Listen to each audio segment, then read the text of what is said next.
bien limitado. Vamos a ver. En realidad, primero me presento. Eduardo Joseph, para los que no me conocen y los que me conocen, es el mismo nombre igual. Adelante, familia. Yo recién acabo de llegar ayer aterricé aquí y para mí, le decía a los hermanos, el viaje fue para mí como sentí que estuve dos días ahí arriba del avión. El viaje en sí es largo, pero después de la pandemia, se transformó en mi primer viaje largo. Entonces, como no estaba acostumbrado con tantas horas de estar sentado en un avión, 13 horas ahí arriba sentado, 12 horas y algo, 13 horas sentado, más otras 4 horas y media de un segundo avión, entonces perdí la paciencia y además yo decía, estoy adelantado en el tiempo, porque nosotros, no adelantado, me voy yendo para atrás. Entonces ustedes aquí están con el tiempo hacia atrás, ¿no? Y nosotros allá estamos adelante. No solamente estamos celebrando el nuevo año hebreo, que comienza esta semana entrante, y vamos a entrar en el año. ¿Ustedes saben en qué año nosotros vamos a entrar? 5.000 y algo, ¿sí? ¿Ustedes en qué año están acá? 2022. Pasen, me siento que todavía casi ni arrancamos. 2022. Nosotros estamos entrando en el 5783. Lo que les quiero decir con eso es que venimos del futuro. Hola, adelante, pasen, tomen asiento.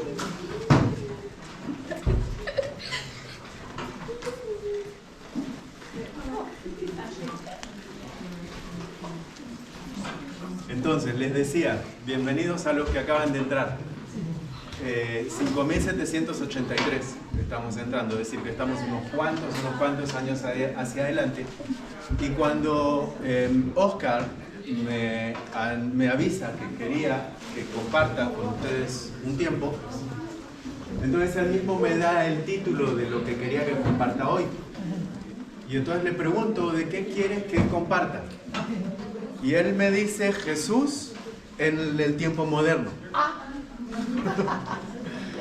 Entonces yo le digo, pero nosotros, tú sabes que para nosotros el tiempo moderno son casi 3.000 años adelante. Entonces para mí hablarles de un Jesús de 3.000 años adelante es como que para ustedes es el Jesús del pasado. Y nosotros hemos creado, durante la época de la pandemia allí en Israel, hemos hecho un curso específicamente que le hemos llamado el Jesús histórico. Y en ese curso hemos tratado de probar, sin utilizar el Nuevo Testamento, quién es Jesús. Es decir, quién es el Mesías. El punto es que cuando Oscar nos dice Jesús en los tiempos de hoy, entonces en mi mente yo decía, ¿cómo hago para compartir con los hermanos el Jesús en la época de hoy si yo no conozco la cultura en la que ellos viven? Nosotros vivimos en una cultura completamente diferente. Hace 20 años y algunos meses que aterricé en Israel juntamente con mi esposa. Y cuando nosotros llegamos allí, en mi mente estaba, ¿para qué el Señor nos está llevando a una nación en donde en ese sitio no deben tener ningún tipo de necesidad de Dios? Es Israel, yo pensaba en mi mente. Decía, allí deben estar las mejores congregaciones, allí deben estar los grupos de adoración que hay que aprender de ellos, ¿no? ¿Qué voy a ir a hacer yo allá?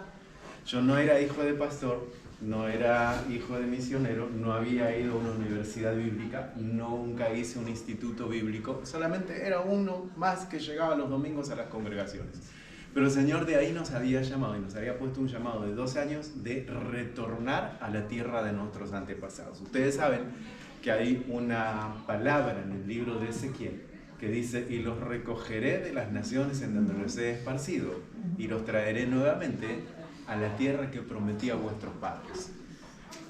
Si nosotros nos vamos a hacer un poquito de historia, en el año 73 aproximadamente, después de la era cero, es decir, después del nacimiento del Mesías, en Israel sucede un evento que para muchos es conocido, para algunos no tanto, pero en el año 73 aparecen unas tropas romanas.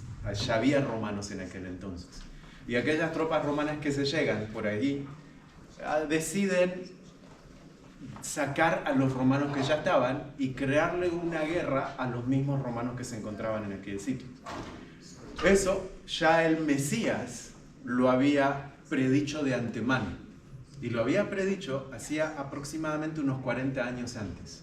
¿Recuerdan en un momento que el Mesías está entrando por un sitio, o está pasando por un sitio, conocido como Monte de los Olivos? ¿Escucharon alguna vez hablar de Monte de los Olivos? ¿Lo visualizaron? ¿Conocen? ¿Alguna vez alguien estuvo aquí en Israel? ¿No? ¿No? ¿No estuvieron en Israel? ¿De verdad? ¿Sí? Sí. Ok. Por fe. Muy poquitos estuvieron en Israel. Tienen que ir. Ustedes tienen que ir. En un par de semanas vamos a ir al monte. Ustedes tienen que ir a Israel. Les vamos a ayudar a Mauri que está ahí. Él les va a ayudar para que puedan ir a Israel. Así que acá ya tenemos todo coordinado para ayudarles a llevarlos a Israel. Pero miren, necesitan, yo siempre digo que aquellas personas que se van a subir a un escenario para enseñar las escrituras, es importantísimo que antes pasen por la tierra de la Biblia. Y yo sé que las finanzas son impedimentos, los tiempos y un montón de cosas más, pero en la medida que puedan, traten de hacer lo posible y de visitar la tierra de la Biblia. ¿Por qué? Porque les va a llevar a un nivel de entendimiento bíblico. El leer la escritura en el lugar en donde está el acontecimiento, el hecho, es increíble. Entonces a ustedes les va a ahorrar muchísimo tiempo. Estar 8 días en Israel es como 5 años de universidad. Miren el tiempo que se van a ahorrar. Así que traten de no posponerlo demasiado. Así que traten de hacerlo rápido. Entonces cuando llegan aquí terminamos la carrera universitaria. Terminó la historia.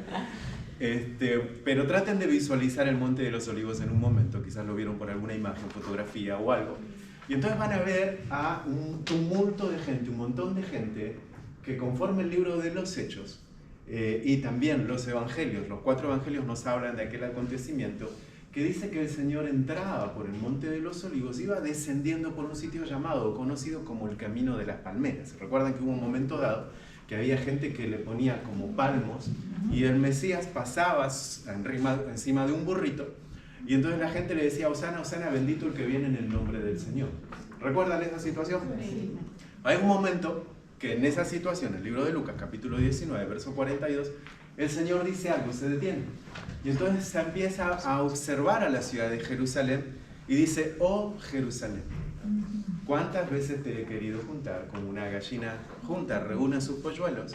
Y le dice: aquí vendrán días sobre ti que no quedará piedra sobre piedra, porque no has conocido el tiempo de tu visitación. Entonces eso es lo que acababa de decir el Mesías. Él estaba profetizando a lo que iba a suceder 40 años después. No sé si muchos de ustedes saben lo que pasó.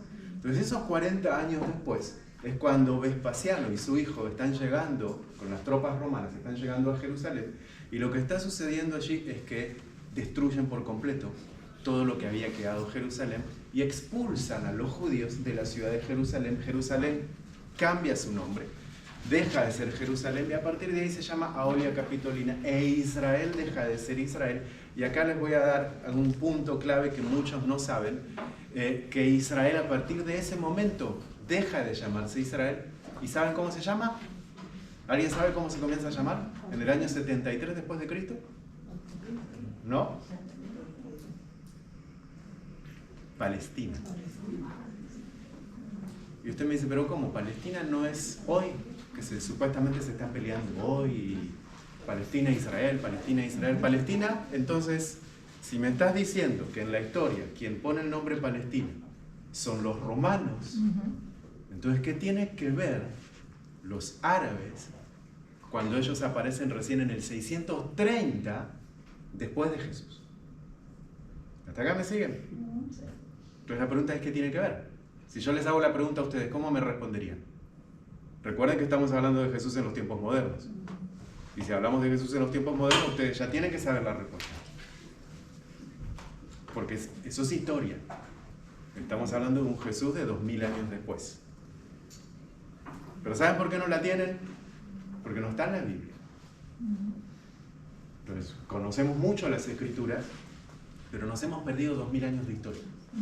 Y en esos 2000 años de historia, cuando Israel nuevamente vuelve a escena en el 1948, nosotros observamos al Israel de hoy, pero nos olvidamos de lo que pasó durante ese periodo, de lo que fue la Jerusalén de la época de Jesús. Entonces, cuando se nos da el título y me entregan el título, tú tienes que hablar de Jesús en el tiempo moderno. Para mí, hablar de Jesús en el tiempo moderno es el mismo Jesús del pasado. No hay tal Jesús que nosotros tenemos que hoy vestirlo diferente. Entonces yo le pregunto, y le hice una broma, cuando me da el título, le digo, entonces, ¿qué tengo que hablar? ¿De un Jesús con pantalones rotos? ¿De un Jesús que tiene rastas o pelo corto o no lo sé? Un Jesús con WhatsApp. Jesús con WhatsApp y Facebook e Instagram. No, Jesús de la era moderna. Ok, el Jesús de la era moderna es el mismo Jesús del pasado. Y es el mismo Jesús que va a continuar después de la era moderna. Entonces estamos hablando exactamente de la misma persona, ¿sí? Entonces si hablamos de esa misma persona, mi pregunta es, y me baso solamente, quiero centrarme solamente en el versículo que a ustedes le dieron como centro del mensaje de hoy, que ustedes lo tienen ahí en sus papelillos, dice lo siguiente: generación a generación celebrará tus obras y anunciará tus poderosos hechos. ¿A quién se está refiriendo? ¿Al Padre o al Hijo? ¿Al Hijo o al Padre? ¿A los dos? Si ustedes le preguntan a un judío... Porque son la misma persona, yo pienso que está hablando de Dios y de Jesús. Claro, pero ahora estamos hablando del Antiguo Testamento. Y ustedes hagan de cuenta que están hablando con alguien que no conoce a Jesús. Porque ellos no conocían en ese entonces está hablando de Dios. Claro, pero si vamos a hablar de Jesús en los tiempos modernos, entonces ¿qué tiene que ver este versículo bíblico para alguien que solamente conoce el Antiguo Testamento y no conoce el Nuevo Testamento? Entonces vuelvo a mi pregunta inicial. Mi pregunta inicial es ¿cómo yo comparto acerca de un Jesús moderno cuando no conozco la cultura en la cual yo me encuentro? Para mí en Israel es fácil hablar de Jesús, Yeshua, sin utilizar el Nuevo Testamento, porque conozco al Jesús del Antiguo. Y en el Jesús del Antiguo yo puedo ver más de 600 frases o profecías que me están apuntando al Mesías. Y si yo les pregunto a algunos de ustedes, nómbrenme 3 que apuntan al Mesías, la mayoría de ustedes lo que me van a decir es que tenía que nacer en Belén. ¿Ok? Posiblemente algunos van a ir más allá y me van a decir tenía que nacer de una virgen. Y posiblemente algunos van más allá y me van a decir tenía que ser del linaje de David.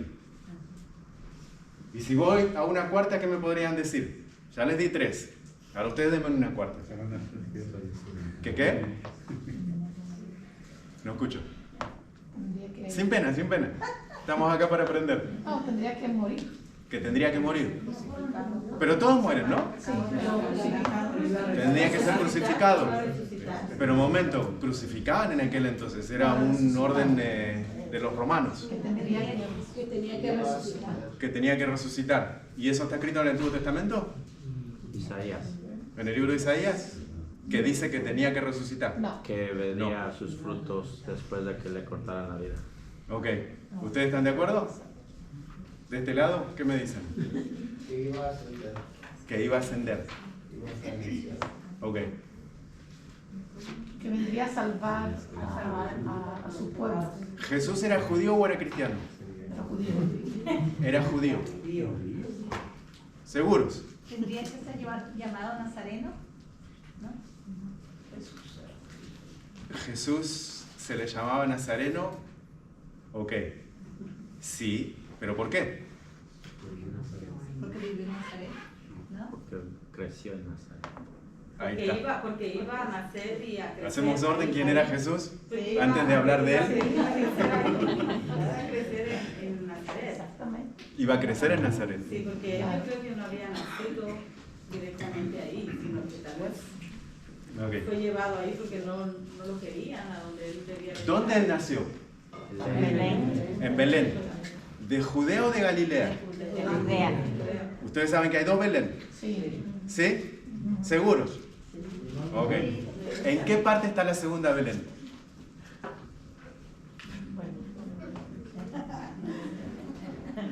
Reprobado todo.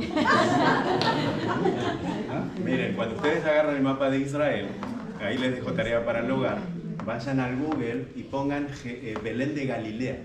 Y lo van a encontrar al ladito de Nazaret. Entonces, cuando ustedes vayan y hablen con un judío que no cree en Jesús como su Mesías, él va a decir, ese Jesús que tú me estás queriendo enseñar, el de hoy, el moderno, ese no nació en Belén, ese nació en Belén de Galilea. Y entonces, ¿por qué lo relacionan con Belén de Galilea? Porque él se crió en Nazaret. Entonces dijeron, no tenía sentido que se vaya a Belén tantos kilómetros, aproximadamente, estamos hablando de 160 kilómetros, que tuvieron que hacer los papás para que él naciera en Belén.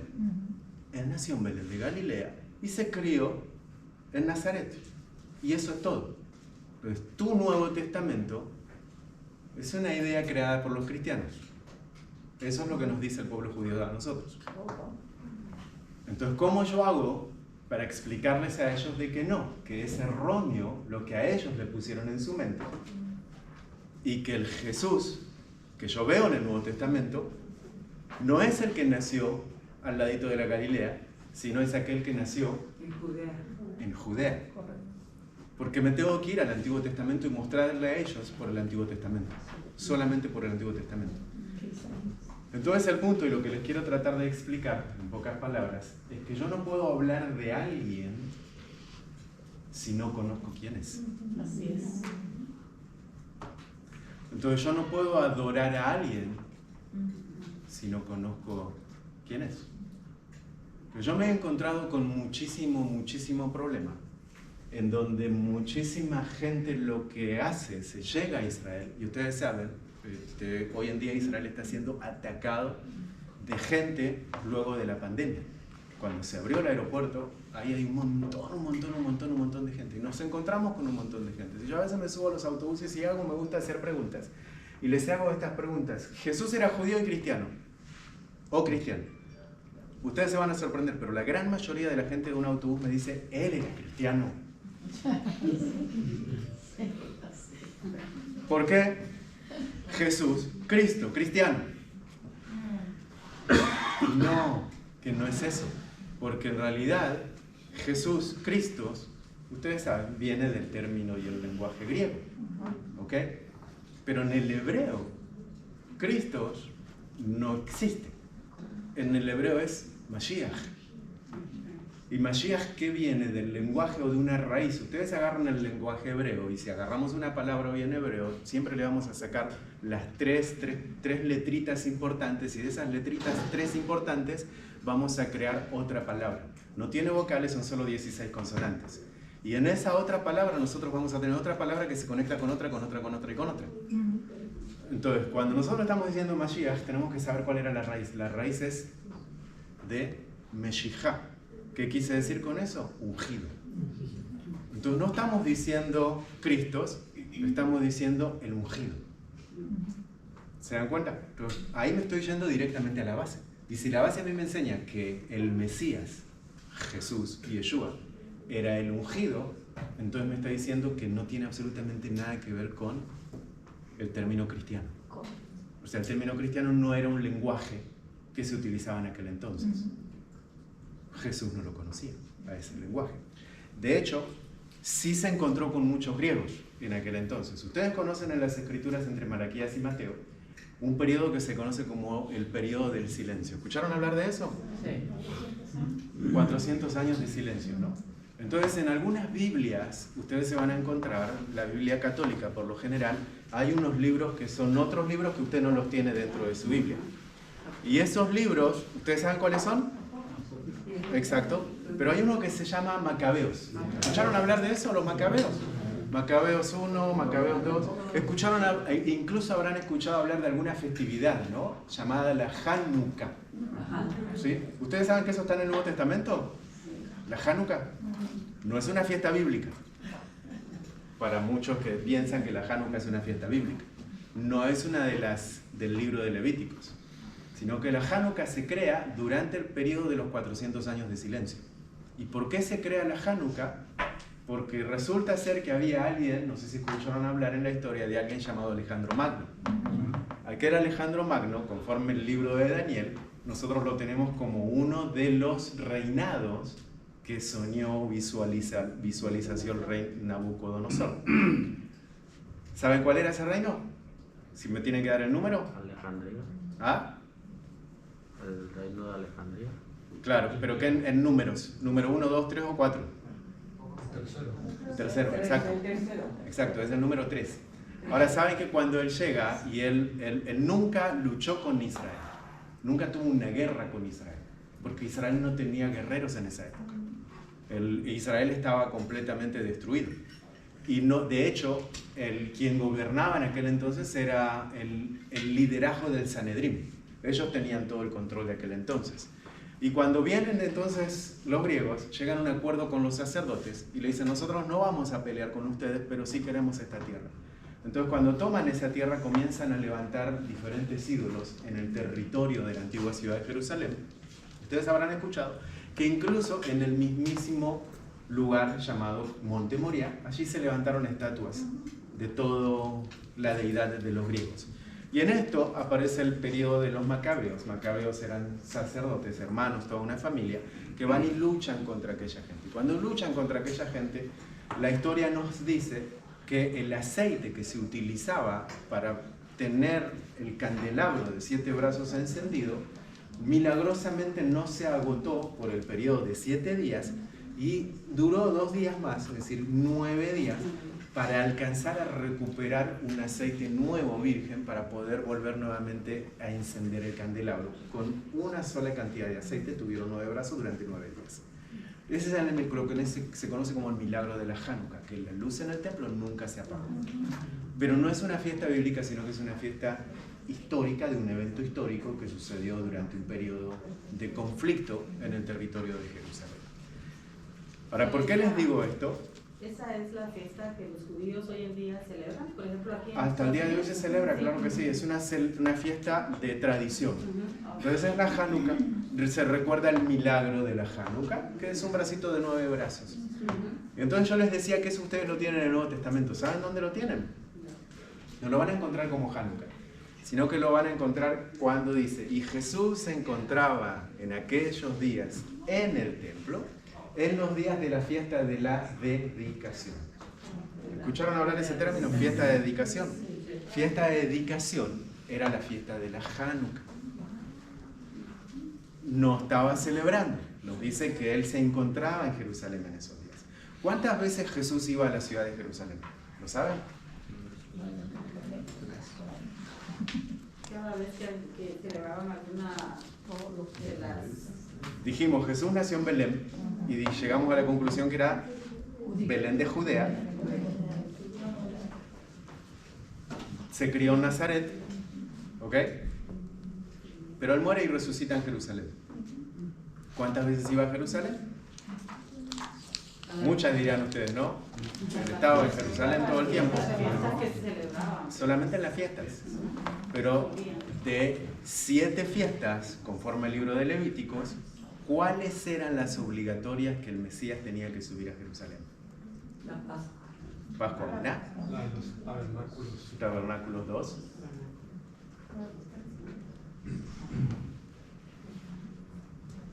panes entra dentro de la Pascua. ¿Está? ¿Les ayudo con una más? Una que ustedes dicen, no ustedes, la gente cristiana que está de la puerta para allá, no ustedes. La gente cristiana dice, esa es nuestra, la fiesta de Pentecostés, es de los cristianos, no de los judíos. Las cosechas. Ustedes saben que la fiesta de Pentecostés es una festividad hebrea, que el Señor le entregó al pueblo hebreo. Pero el mundo cristiano dice es nuestra porque es cuando el Espíritu Santo vino. Entonces es la fiesta de Pentecostés, es nuestra. Y de ahí se le da muchos términos al Pentecostés, pero en realidad la fiesta de Pentecostés es una fiesta hebrea, que de hecho es bien interesante, no es hoy el tema de lo que vamos a compartir, pero es bien interesante poder entender todas estas festividades, porque al entender estas festividades ustedes pueden ver el cumplimiento profético del Mesías en cada una de ellas. Porque incluso hasta en la alimentación, de hecho el Shavuot, el Pentecostés, al día de hoy en Israel no se celebra. Y usted dice, ¿cómo no se celebra si era una de las fiestas más importantes del pueblo hebreo? ¿Por qué no se celebra? Porque no hay templo. Entonces, al no haber templo, no hay sumo sacerdote. No hay a quien llevar las primicias. ¿Por qué no hay a quien llevar la primicia? Porque el Señor ya cumplió trayendo la primicia del Consolador. Entonces lo cumple el Señor. La fiesta del Pesaj también. En la fiesta del Pesaj es la única fiesta en donde el pueblo hebreo, conforme el libro del Éxodo, tenía que en su mesa poner un cordero y comerlo. Y si el cordero era demasiado grande, entonces había que compartirlo con el vecino, ¿recuerdan? Y eso era por siempre, o sea, de manera perpetua, nos dicen las Escrituras. Ustedes saben que la fiesta del Pesaj del día de hoy es la única fiesta que no cumple con el requisito alimenticio. Si usted hoy va a la casa del pueblo judío, de algún judío, en la época del Pesaj, cuando le van a servir a usted el plato, usted piensa que todo es bíblico lo que aquella gente está haciendo, entonces le van a traer el plato y le van a poner un pollo en lugar del cordero. Y usted, pero ¿cómo? Esto no está en la Biblia me dice que había que comer un cordero. Y ellos dicen, no podemos comer cordero, porque no hay sacrificio en el templo. Y entonces, si no hay sacrificio en el templo, ¿qué quiere decir? Que algo pasó, que no hay necesidad más de sacrificio. ¿Por qué? Porque el único cordero, puro y sin mancha, ya fue sacrificado y pagó por los precios de manera perpetua. Entonces ahí entra el significado por completo de la fiesta del Pesaj para el pueblo que entró en la gracia. Y para el pueblo que aún está fuera de la gracia, queda sin el entendimiento y simplemente cumplen una tradición. Recordamos la liberación de la esclavitud, pero se pierde la liberación más grande, que es la espiritual. ¿Ok? Entonces esto se los estoy diciendo simplemente para que tratamos de entender, entonces, si yo tengo que hablar de Jesús, ¿quién es Jesús? Y hasta ahora vamos bien, porque ustedes conocen bastante de Jesús. Yo simplemente estoy hablando porque estoy hablando, pero ustedes saben mucho más de lo que... No sabían esas cosas quizás, o no las podían conectar con esas cosas. Pero entonces, ¿qué es más importante? Si yo tengo que hablar de Jesús, porque hoy en día, o durante la época de la pandemia, yo he visto como un común denominador. Y a mí me han atacado mucho por venir del pueblo de Israel, y espero no generar aquí conflictos, ¿ok? Pero me han atacado mucho porque, por ejemplo, yo utilizo el término Jesús. ¿Y por qué dices Jesús? Si Jesús no es el nombre de él. El nombre de él es Yeshua. Entonces, si tú dices Jesús y no dices Yeshua, aquel que no diga el nombre de Yeshua en hebreo, entonces no es salvo. Entonces creó toda esa cosa durante este periodo y hubo tanto conflicto con el tema del nombre. Yo les hago una pregunta. Cuando el libro del Apocalipsis nos habla acerca de las 7 congregaciones, ¿no? ¿En qué momento usted encuentra el término Jesús o Yeshua? Si usted se leyó las 7 cartas. Trate de hacer la tarea y dígame si usted encuentra el nombre de Jesús en esas cartas. Porque nos está diciendo quién está enviando esas cartas. Nos está dando todas las características de quién es. Pero en ningún momento usted va a encontrar el nombre. Pero hay una exhortación bien fuerte, pero no tenemos el nombre. Entonces, si no tenemos el nombre, ¿quién nos está exhortando? ¿Me explico? Entonces, la pregunta mía es, primero, tengo que conocer a quién quiero presentar. Pero el nombre no es lo importante.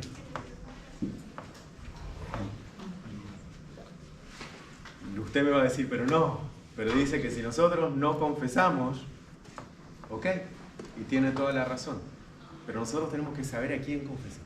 Entonces, para que yo sepa a quién tengo que confesar, primeramente tengo que conocer el carácter. Entonces tengo que saber quién es. y cuál era el carácter. Y si yo me voy a investigar cuál era su carácter en el libro de Juan, capítulo 14, verso 8, dice: Felipe le dijo, Señor, el mismísimo Felipe está hablando con el Señor, y le dice: muéstranos al Padre y nos basta. Jesús les dijo: tanto tiempo hace que estoy con vosotros y no me has conocido, Felipe. El que me ha visto a mí, ha visto al Padre. Entonces, ¿qué le quiso decir? Que él está reflejando a alguien. Recuerdan que yo les dije en el principio, cuando estamos hablando del verso, leyendo aquel verso: generación a generación celebrará tus obras y anunciará tus poderosos hechos. ¿De quién estamos hablando? ¿Del Padre o del Hijo? ¿Se terminó el tiempo? No, a las 5. Ok. Sí, solo ¿Recuerdan que dije? Anunciará tus poderosos hechos. Y que hice la pregunta: ¿de quién estamos hablando? ¿Del Padre o del Hijo? Del Padre. ¿Del Padre? De los dos. ¿O de los tres? Ok. Esto se está poniendo interesante, porque ustedes me están diciendo de los dos o de los tres. Pero recuerden, yo no conozco a Jesús. Correcto. Yo soy, desde este momento, yo estoy hablando con una persona que no conoce de Jesús y que solamente conoce en su cultura el Antiguo Testamento. Entonces, si yo estoy hablando de esta persona aquí, que dice generación a generación celebrará tus obras, ¿a quién me estoy refiriendo? Porque usted me va a decir: a Jesús. Y entonces vamos a empezar un debate. Yo te voy a decir: no. ¿Cómo Jesús? ¿Quién es Jesús? Si es un invento. ¿Ok? Entonces yo te voy a decir Dios. Estamos hablando de Elohim, el Dios de Israel, el creador de los cielos y la tierra, el eterno, Dios. Es Él, el gran yo soy. ¿Ok? Cuando vayas y te presentes a Él, ¿quién digo? ¿Quién digo que quién me manda? Dile que yo soy el que soy. Nada más. Hola, Faraón, me manda el que yo soy. El gran yo soy. ¿Y quién es? Dice el Faraón, ¿no? Tráigame su nombre. Y vamos al Apocalipsis. ¿Y quién escribe esta carta? Tráigame su nombre. Y es que el nombre a veces nosotros lo entendemos y lo captamos. Y aquí voy con este punto, que no es tan importante. Mucho de lo que hemos aprendido en nuestro peregrinaje cristiano, desde que hemos nacido, nos han enseñado que para que una oración reciba respuesta, debe ser sellada en el nombre de Jesús. ¿Ok? Pero ¿quién enseñó esa oración? Los discípulos le dijeron: Señor, enséñanos a orar. ¿Ok? Y ustedes van a encontrar en la versión del español que comienza por ahí en algunas frases que el mismo Mesías dice. Él comienza diciendo: de cierto os digo. ¿Ok? ¿Ustedes saben lo que está diciendo verdaderamente en el lenguaje original? De cierto os digo. Porque si nosotros no cerramos en su nombre y no decimos amén al final, entonces no terminamos la oración, está incompleta. Hay mucha gente que dice: vamos a orar. Gracias. Dice mucha gente que nos dice vamos a orar, y cuando a veces, por ejemplo, nos pasa que nos juntamos en un encuentro de oración, ¿no? Si nosotros ahora nos ponemos a orar, si tú no dices amén, entonces él no puede dar la continuidad a la oración, porque no le diste la orden de que mi oración fue sellada. ¿Ok? ¿Y dónde nos dice eso que es una regla? ¿Por qué lo hemos creado como una regla? Han escuchado hoy, creo que él ha explicado hoy varias cosas que nosotros hacemos que ni siquiera sabemos por qué las hacemos. El pueblo judío utiliza kippah. ¿Sí? ¿Y ustedes saben por qué ellos la utilizan? ¿Está en la Biblia? Ni en el Antiguo Testamento. No está. Seguro, no está. ¿Y por qué ellos la usan entonces si no están en el Antiguo Testamento? Conocen tanto el Antiguo Testamento. Algo deben descubrir que sí está. Es que no está. Pablo de hecho lo dijo: le es deshonroso al hombre cubrirse el cabello. Entonces, si él lo está diciendo, él era rabino. Él sabe por qué lo está diciendo. Pero tristemente, dentro de a veces nuestra falta de conocimiento, queremos acercarnos tanto a aquella gente que muchos a veces no judíos se ponen kippah para sentir o para tratar de decir: voy a obedecer lo que el Señor me está diciendo, lo que tengo que hacer, pues tengo que volver a las raíces hebreas. ¿Ok? Pero la verdad que la kippah no está. Simplemente tiene un lindo significado, pero no está en ningún lado del Antiguo Testamento. Entonces, si yo no conozco el carácter, o sea, lo que aquí Jesús está haciendo, Él está aterrizando el carácter del Padre. Y si yo no aterrizo el carácter de Dios, del Mesías, de Jesús, a la gente que está alrededor mío, entonces ¿cómo yo puedo hablar de un Jesús de esta era? Porque yo puedo hablar de un Jesús de esta era, pero mis actos van a actuar mucho más fuerte en efecto a la persona sin necesidad de que yo utilice el nombre. Nosotros en Israel no podemos utilizar el nombre del Mesías para poder llevar el Evangelio. Nosotros tenemos que hablar del Mesías sin decir que Él era el Mesías. Entonces usted dice, ¿cómo? ¿No van ustedes a los parques y decir Jesús les ama? A veces nosotros vemos por allá personas que tienen porque hay muchos creyentes que se llegan a Israel con el objetivo de predicar el Evangelio al judío primeramente. Entonces nos vienen a enseñar a nosotros, le queremos decir a evangelizar a los judíos, porque ustedes no saben evangelizar a los judíos, déjennos a nosotros hacerlo. Y nosotros le decimos, tengan cuidado. Teníamos una época, una cafetería. La cafetería nos duró 5 años, 3 veces nos la prendieron fuego la oposición religiosa por compartir del Mesías. Pero la última nunca más la pudimos volver a levantar a la cafetería. Se quemó, se terminó y no teníamos los fondos. Y cuando fuimos a hablar con varios hermanos fuera del mundo para decirles que nos ayuden, la respuesta de muchos fue que no nos podían ayudar porque ellos no apoyaban negocios, cafeterías, ellos apoyaban iglesias. Y la manera de hacer crecimiento de evangelismo en Medio Oriente no es la misma que se hace en Occidente. Ustedes en Medio Oriente no pueden salir a una plaza con un letrerito en la camiseta diciendo Jesús te ama. No va a obtener los resultados que se obtienen por acá. Yo no sé si hoy lo siguen haciendo y no sé los resultados que tienen, pero inténtenlo hacerlo allá. El resultado va a ser insultos, escupir y les van a golpear. Eso es lo que ustedes van a recibir como resultado. Entonces van a decir, sí, yo quiero ser como Esteban. Pero a la hora de la verdad varios Esteban se caen. Y hubo un grupo que llegó y se fue a llevar el Evangelio de esta manera y salieron a la calle y evangelizaron y volvieron. Y cuando volvieron les preguntamos cómo les fue y se sentaron y se sinceraron. ¿Y saben lo que nos dijeron? Es que ahora ellos tienen muy buenos argumentos y ahora nosotros no estamos tan seguros de que si verdaderamente Jesús es el Mesías o no. Porque no le conocían.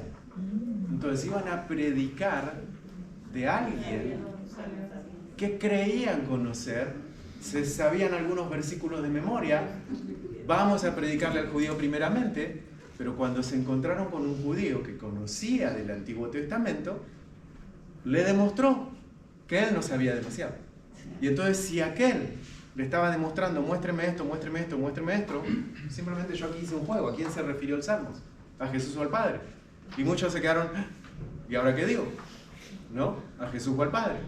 Pero estamos hablando del carácter de Dios. Entonces es un conjunto. Entonces lo que tenemos que hacer es entender el conjunto. ¿Y cómo entendemos este concepto de unidad? Porque es bien difícil hablar de la Trinidad. Ishma Israel Adonai Eloheinu Adonai Echad. Escucha, oh Dios Israel, uno solo es. Pero ustedes creen en 3. Creen en el Padre, creen en el Hijo y en el Espíritu Santo.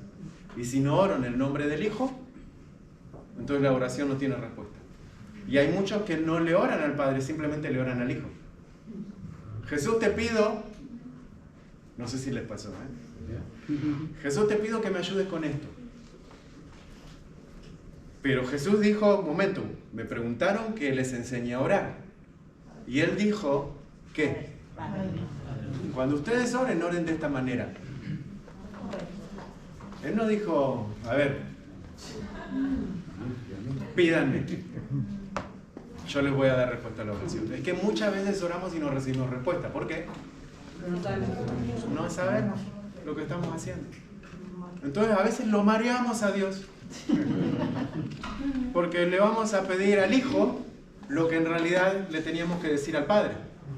Entonces imagínense que estamos acá, mi hijo y yo estoy entrando con mi hijo, y ustedes le empiezan a hacer peticiones a él. Y le dicen, hey, ¿por qué dame esto? Y quiero que me digas esto, y quiero que me acompañes acá. Y el padre está acá mirando lo que ustedes están haciendo, ¿no? Le parece medio extraño, pero que es así. Y entonces, ¿qué puede hacer el hijo? El hijo lo único que va a hacer es observar al padre. ¿Por qué no te piden a vos? Cuando yo en realidad les enseñé en la tierra lo que tenían que hacer. Y los que dejé escrito, Padre nuestro, que estás en los cielos, santificado sea tu nombre. Entonces, que se dirijan a ti y que hablen contigo. Pero no será Y recuerden, es el intercesor entre nosotros, porque cuando nosotros oramos dirigiéndonos al Padre, claro, y terminamos en el nombre del hijo. o sea, Exacto. como que sea el intercesor. Exacto. Ajá. Es que estamos hablando de una Trinidad unida, pero a la dirección, ¿cómo debe ser dirigida? ¿Me explico? Al Padre. Claro. Al Padre. Entonces, para que, no digo para que sea afectiva, porque no hay una regla, pero la manera correcta es dirigirse al Padre en el nombre del Hijo. Esto es lo que más me enseña la Biblia. Entonces, si a mí me enseña la Biblia esto, así lo tengo que hacer. Si ustedes encuentran en otro lado que les dice, ábrenle al Hijo en el nombre del Padre,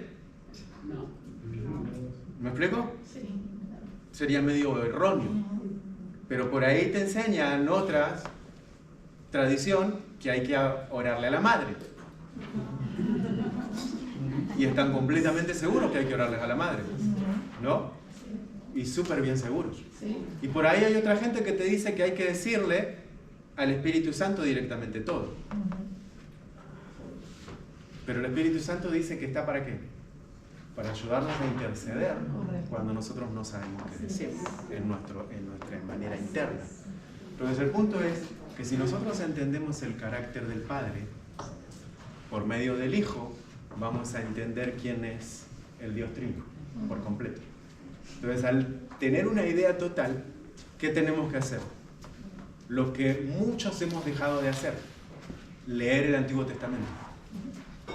Cuando se nos entrega una Biblia, se les entrega una Biblia completa, con libros del Antiguo Testamento. No solamente desde Mateo en adelante. Recuerdan que yo dije 400 años de silencio. Entonces, como a veces nos tomamos de esos 400 años de silencio, decimos, todo esto es historia. Y lo válido es Mateo hacia adelante. Y entonces nos leemos solo Nuevo Testamento. Y el Antiguo Testamento, por ahí van a escuchar de que es historia, o de que es de los judíos, o que aquella fiesta no es nuestra, es de los judíos, que les pertenece a ellos y no a nosotros. Ellos están bajo la ley, nosotros bajo la gracia. Y acá va otra pregunta que les hago. ¿Cuántos leyes nosotros tenemos en el Antiguo Testamento? Usted me va a decir 10, ¿no? Mandamientos. ¿Cuántos tenemos? Ahí vamos, por ese lado. 600 y algo. Pero hay algunos que me dicen 10. Los 10 mandamientos que recibió Moisés allá arriba, ¿no? Entonces, son los 10. Pero algunos se toman la atribución de a esos 10 aún resumirlo. Y decir, por ejemplo, porque si usted va, agarra el cuarto mandamiento, ¿cuál es? Y acá me voy a meter en terreno de problemas. ¿Cuál es el cuarto mandamiento? ¿Lo saben? Les doy una ayuda.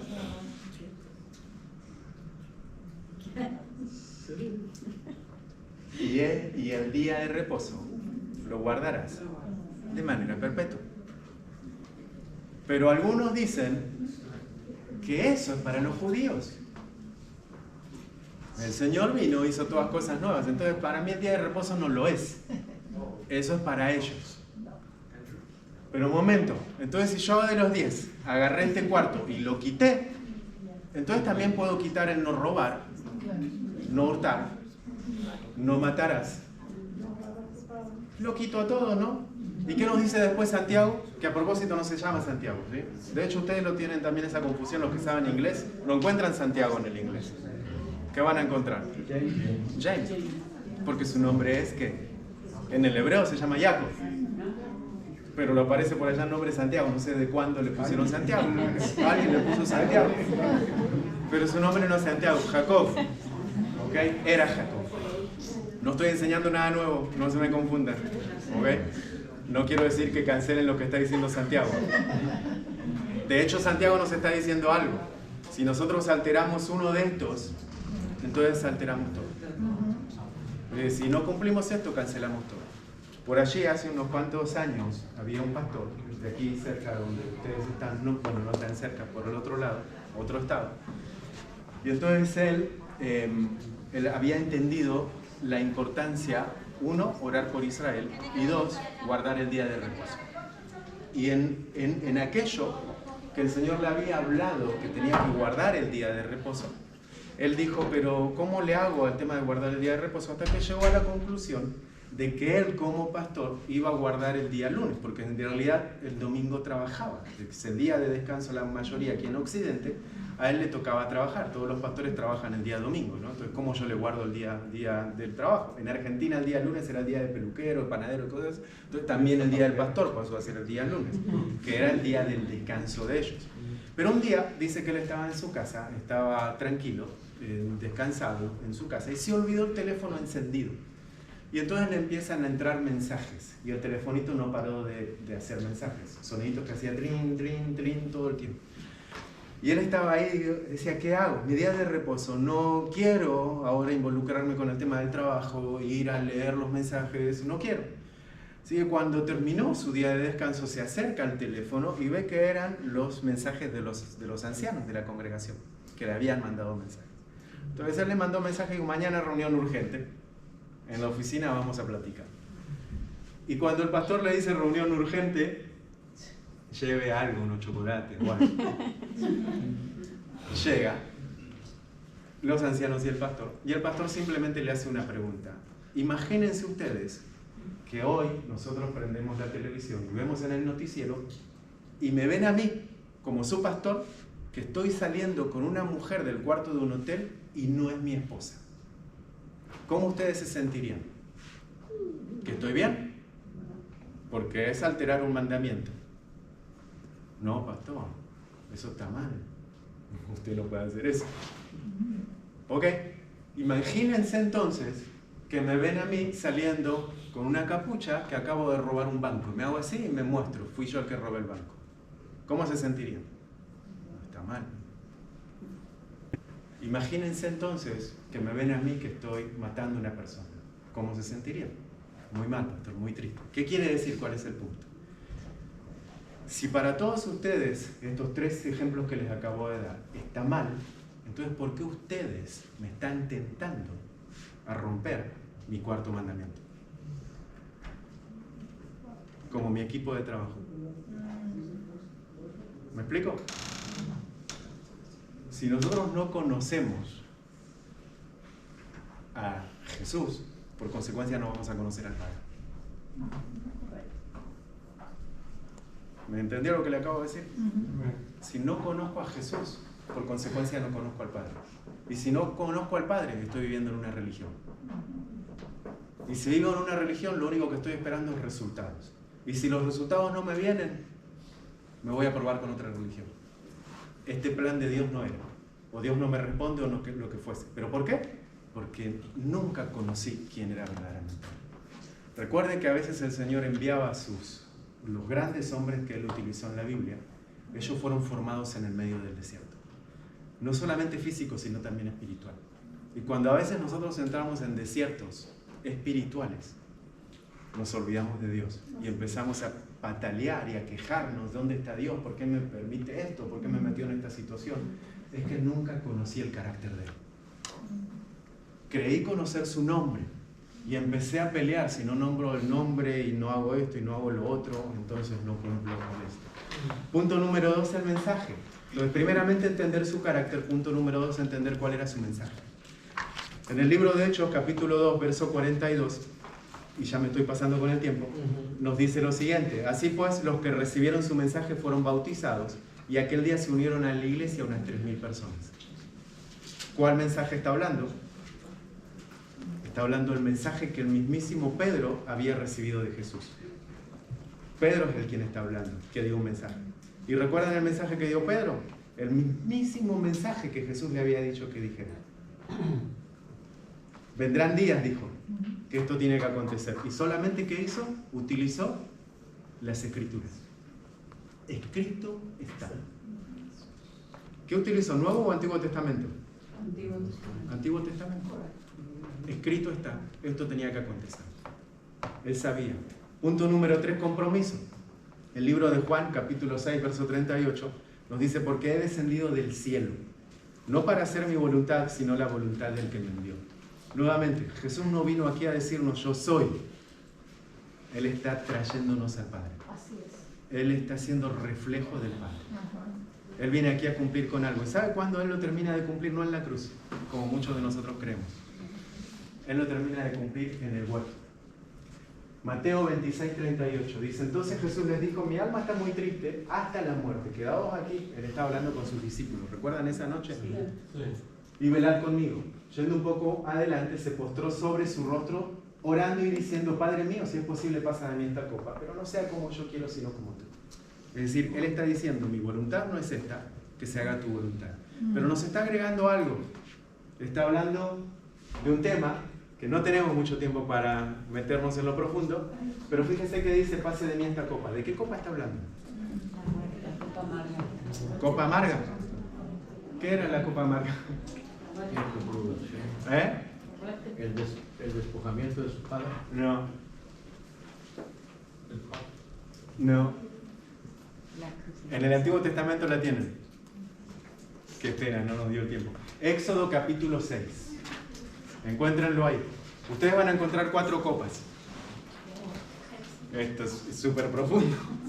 4 copas. La primera copa se llama copa de la liberación, segunda copa santificación, tercera redención y cuarta aceptación. ¿Ok? Primera, liberación, segunda, santificación, tercera, redención, cuarta, aceptación. Éxodo capítulo 6. Ahí van a encontrar esas 4 copas. ¿Saben dónde van a encontrar las 4 en el Nuevo Testamento? Se los digo rapidito porque nos están votando. 4 rapiditos, así rapidito se los digo. En el libro de Lucas, cuando dice que van a celebrar la Santa Cena, la última Santa Cena que el Señor se reúne con los discípulos, usted le conoce como Santa Cena, nosotros le conocemos como la Cena de la Pascua. La última Cena de la Pascua que Él va a tener con sus discípulos, Él va a celebrar la cena con ellos y dice que toma la copa. Y dice que les dice, ¿no?, lo que va a suceder. Y luego se ponen a cenar. Y luego de cantar los himnos, nos dice, toma la copa nuevamente. Es decir, toma una segunda copa. ¿Sabía usted que había 2 copas en el libro de Lucas? En esa frase, en esa parte. Parecía ser como un error bíblico. ¿Cómo 2 copas? Sí. No es un error bíblico. Nos está haciendo referencia a lo que el Mesías tenía que cumplir si verdaderamente era Jesús. Si Jesús no cumplía las 4 copas del libro de Éxodo capítulo 6, Él no era el Mesías. De eso se trata, de conocer al Padre por medio del Hijo. Entonces, si yo conozco al Padre por medio del Hijo, estoy entendiendo que lo que está haciendo Jesús ahí es increíble lo que va a hacer las próximas horas. Él va a terminar de sellar un ciclo completo que comenzó en la liberación del pueblo, en el Éxodo, allí, en Egipto, que los estaba liberando. Entonces aparece la tercera copa. La tercera copa es la copa de la redención. El pueblo judío la tercera copa no la bebe, la sirve, pero la vierte sobre la mesa, porque no hay templo, porque no había sumo sacerdote, entonces no podían ser redimidos. Entonces, ¿qué hace Jesús? Es posible que pase de mí esta copa. Era la copa más difícil, porque era la que tenía que luchar Él directamente antes de ir al proceso de la cruz. Vencer su voluntad por completo, entregarse al Señor. La Biblia nos dice que en ese momento tuvo que venir un ángel para consolarlo. La primera vez que tiene que venir un ángel para consolarle, porque el otro le servía, nos dice, cuando él estaba haciendo el tiempo de ayuno. Entonces este viene para consolarlo. Y después aparece una cuarta copa. Esa era la copa de la redención. Que pase de mí esta copa. Es la tercera copa, la copa de la redención. Y dice que sudó grandes gotas de sangre. Y la cuarta y última copa era la copa de la aceptación. ¿Cuándo es? ¿Cuándo la pueden ver ustedes en la vida del Mesías? Sacrificio aceptable. ¿Cuándo? Exactamente. La crucifixión. En la crucifixión. La crucifixión y el agua amarga. Exacto. Dice que Él está en la cruz y en un momento dado él dice, tengo sed. Recuerde, si no cumple la cuarta copa, él no era el Mesías. Simplemente era uno más. Le dice que le dan de beber. Él bebe, traga. Por eso es bien importante todo lo que nos dicen las Escrituras. Cada detalle es bien importante. Cuando él lo traga, él dice una palabra en español, consumado es. Pero en el lenguaje de él no dijo eso. En el lenguaje de él dijo nishlam. Recuerdan que les dije en un momento, en el hebreo hay unas raíces y se conecta una palabra con la otra. ¿Sabe lo que dijo él? Él dijo nishlam, fue completo, fue pagado, shulam, shalem, fue perfecto. 3 cosas en una palabra. No solamente consumado es. Fue perfecto, fue pagado y fue completo. La cuarta copa. Fuimos aceptados. Su trago amargo para nosotros fue aceptación. Y yo seré su Dios. Y pondré en ustedes un corazón nuevo. Jesús, en nuestros tiempos modernos, concretamente es el mismo de ayer que nos vuelve a conectar con el mismo Padre. El Padre del Antiguo Testamento y el Padre del Nuevo Testamento es exactamente el mismo. El nuevo no cancela el antiguo no pierde de vista el nuevo. No tengo tiempo, hasta acá llegamos.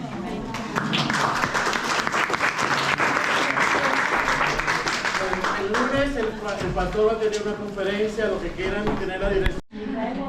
Al Israel moderno. De hecho, ahora les voy a contar algo sobre el tema que me dieron, porque en realidad yo no elegí el título. Ustedes vinieron por el título, ¿no? Yo no elegí el título, así que vamos a inventarlo entre todos acá.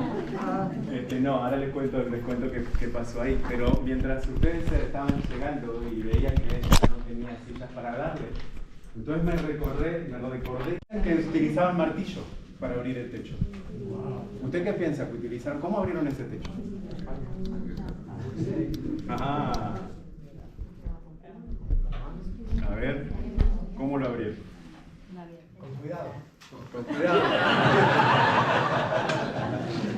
Hiciste una respuesta al estilo judío. Es Señor, tú eres el Mesías. ¿Y ustedes qué dicen que soy yo? O sea, él no daba una respuesta de 1, 2, 3, 4. Te hacía pensar. Y exactamente hacían todos los demás después. Los hacían pensar. O sea, lo que yo estoy haciendo acá les estoy haciendo pensar a ustedes. Pero ¿qué ustedes se están imaginando en su mente ahora? ¿Cómo se veía ese techo? ¿No? Yo creo que muchos de ustedes se están imaginando cómo era aquella casa. Y cómo era que estaba llena. Y cómo era el techo. Entonces, ¿el techo qué era? ¿Cómo conocemos los techos de hoy? Si los techos de hoy eran exactamente como los de 2000 años atrás. Allá había tejas. ¿Tejas le llaman ustedes? ¿Hojas? ¿O tenía cemento de bloque? ¿O cómo le hacen? Y esto me lleva a otro punto. Si verdaderamente había un gallito que hacía cucurucú para que Pedro se dé cuenta que le había negado. ¿Ustedes qué piensan? ¿Que había un gallito que hacía cucurucú para que Pedro diga, ay, me sonó el despertador, le negué 3 veces? No. ¿Y cuál es la respuesta entonces? ¿La saben? ¿Había un gallo que decís que hacía cucurucú? Pregunto porque había animales, claro, pero la pregunta que hago es si el canto del gallo aquel fue la referencia que Pedro escuchó para decir le negué 3 veces. Sí. ¿Sí? Eso me recordó lo que dijo el maestro. ¿Seguro? Eso dice la Biblia. Eso dice la Biblia en español. ¿Cómo dice el original? Miren, les voy a ayudar con ese punto, ¿ok? Así no hacemos acá un debate medio raro. No es el tema de hoy, pero solamente les voy a ayudar un poquito con eso. Resulta ser que había alguien llamado Daniel, ¿recuerdan? Profeta. Él era judío, nos dice la Biblia, ¿no? Sí. ¿Recuerdan que él oraba cuántas veces al día? 3. Es decir, que si él oraba 3 veces al día, el pueblo judío tenía por costumbre orar 3 veces al día. Y si el pueblo judío oraba 3 veces al día, entonces nos tenemos que encontrar con alguien más que hacía lo mismo. ¿Ok? Si nosotros seguimos investigando en la Biblia, ¿en qué otro personaje más nos encontramos que también estaba orando en tiempos específicos. Jesús, por ahí dijeron, ¿no? Ok, ¿quién más? Pedro. ¿Cuándo lo ven a eso? En la Biblia. ¿En la cárcel? ¿En dónde? ¿En la cárcel? En Hechos 3. Antes de ir a ver a Cornelio. ¿Qué oraron? Antes de ir a ver a Cornelio. Ahí estamos, ¿recuerdan? Él estaba en Jope, ¿recuerdan? Y dice que en una hora determinada, él se sube a la azotea a orar como era la costumbre del pueblo judío. Ahora, y acá va la ayuda en la traducción. Que resulta ser que estas oraciones tenían nombres hasta el día de hoy. Cuando usted le dice al pueblo hebreo cómo se llama la oración de la mañana, se le dice, vamos a hacer Tfilat Shacharit. ¿Qué acabo de decir? Traducido al español. Vamos a la oración del canto del gallo. Ay, ay, ay. Entonces, ¿qué pasó? Que la oración del canto del gallo no tenía que ver con un gallo. Era la oración de las 6 de la mañana. Entonces el Señor, cuando le dice a Pedro, antes de la Tfilat Shacharit, antes de la oración del canto del gallo, me habrás negado 3 veces. ¿Ok? Recuerdan que en esa última noche, allí se encontraba el Señor, se encontraban los que estaban allí, todo aquel pueblo que fue a ver lo que estaba pasando. Era la única vez que todo el Sanedrín se había reunido para dar juicio a un alborotador, como ellos le llamaban, pero no pudieron darle juicio, tuvieron que esperar a la hora de la mañana porque la autoridad eran los romanos. Entonces tenían que llevarlo ante la autoridad romana. Ellos como Sanedrín no podían tocar la vida del Mesías, a pesar de que querían, pero no podían. Entonces, en un momento dado, la gente se empieza a salir, se va. ¿Por qué se empieza a ir la gente? Porque se iban a la oración. Y se iban a la oración, ¿y quién había quedado ahí? Pedro y el Señor. Se observaron, y Pedro, ¿qué nos dice? Lloró amargamente. ¿Por qué? Porque se recordó que antes de que comience la oración del canto del gallo, me habrás negado 3 veces. Entonces yo no sé si en su mente Hollywood tuvo mucho éxito en enseñarnos de que había un gallo, y cuando van a Israel ustedes se van a encontrar con el mismísimo lugar en donde sucedió el evento, que tiene una columna y arriba hay un gallo. Entonces nos termina de confundir más, pero la realidad es que se le llama Tfilat Shacharit al día de hoy, la oración del canto del gallo. Si usted va para Israel hoy en día y va a la ciudad de Jerusalén, se va a encontrar con un gallo que toca su voz a las 12 del mediodía y no a las 6 de la mañana. Entonces los gallos cantan en cualquier tiempo, no necesariamente a la mañana. Sí, a la mañana es el común denominador, si usted vive en el pueblo. Pero si está dentro de la ciudad, el canto del gallo no es siempre al mismo horario. Él va a andar cantando en cualquier horario. ¿Okay? Pero sí se le llamaba la oración del canto del gallo a la oración matutina de las 6 de la mañana. Así que esto es algo para que simplemente corrijan sus prédicas, pastores. Que digan el canto del gallo, no aparezcan con un gallo en su foto, sino que digan oración de la mañana, la oración del pueblo judío, Tfilat Shacharit, número 1. Número 2, recuerdan que les dije, piensen con el tema del techo, cómo eran aquellos techos que se tuvieron que darle martillos, porque he escuchado a varios predicadores, estoy acá para ayudarles, ¿sí? Varios predicadores que dicen que agarró un martillo, aquellos que iban con el Señor, y agarró un martillo y le empezaron a dar, con aquel paralítico que estaba ahí en, ¿cómo le llaman? La camilla. Entonces que le empezó a dar golpes al techo para que entonces después por ahí lo bajen, y que en realidad no es así, porque en realidad es cuando usted sabe cómo se construían hace 2000 años atrás, se hacían las casas de una manera que se le decía Arba'at Mirjabim, que eran 4 áreas, 4 paredes, se dejaba un espacio abierto en el medio, y la gente que no podía entrar en el área, entonces siempre había una especie de espacio balcón, unas escalinatas al costado. Eso lo tenía la gente que financieramente podía tener aquello. Y acá va otro detalle. Entonces, si financieramente era solamente para la gente que podía tener dinero, tener una escalinata con una especie de balconcito arriba. Y si estamos hablando de que esa casa era la casa de Pedro, Pedro no era una persona humilde. Era una persona que tenía bastante dinero. El Señor era selectivo y supo cómo seleccionar a su gente. No es el tema de hoy, pero Él era un estratega total, lo que estaba haciendo. De hecho, era tan estratega que Él fue el mejor creador de mapear lugares.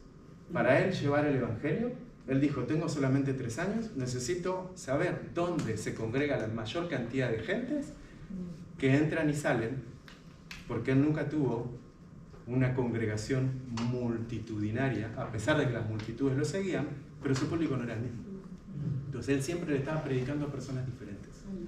Todo el tiempo su gente entraba y salía. Yo digo, cuando usted, pastor, siente que le está predicando a personas diferentes, no se ponga triste, porque lo está haciendo al modelo de Jesús. Entonces si hoy le viene gente, mañana le va gente, hoy viene gente, se le va gente, siga así. Quizás tiene que mejorar en el área de discipulado hoy en día, pero el mensaje lo tiene que seguir dando con las mismas energías, porque la palabra de Dios, ¿qué nos dice? Que se siembra, ¿no? Y se va. Lo mismo le pasaba al Señor. Al final del punto, ¿cuánto Él tenía? ¿12 gentes?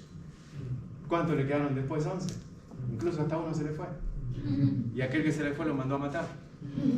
¿Sí? ¿Sí? ¿Qué esperamos? Si le pasó eso a Él, ¿cómo no nos va a pasar a nosotros, no? Las casas en aquel entonces tenían techo de barro y se le ponía como madera de palmeras, de hojas. Y eso utilizaban para poder amortiguar el calor y que no haya calor ahí dentro. Entonces lo que tenía que hacer aquella gente era abrir las pajas aquellas, mojar un poco y correr que el barro se humedezca y moverlo, y entonces así lo bajaban aquel paralítico. Así que ahí tiene también para que sepa cómo lo hacían en aquel entonces. Y cuando lo bajaban, lo peor que le pudo pasar al hombre, porque en realidad todos aquellos que lo llevaron por fe, ¿no? Para que él se levante, porque aquí hay uno que hace milagros. Y cuando lo bajan ahí, recuerdan ustedes lo que pasó, ¿no? ¿Qué pasó? Jesús, tus pecados son perdonados. Exacto, pero ¿qué pasó en ese mismísimo momento? Hay algo más que pasó. Él seguía ahí, porque lo perdonó bien, pero seguía tirado ahí en la camilla. Fueron acusados, lo acusaron los... Hubo un debate. ¿verdad? Y entonces él tirado en la camilla está presenciando un debate. Ya imagínense ustedes, viene Ocarra para recibir sanidad y resulta que esta gente se está peleando. Mire, si le pasó en la congregación de Jesús.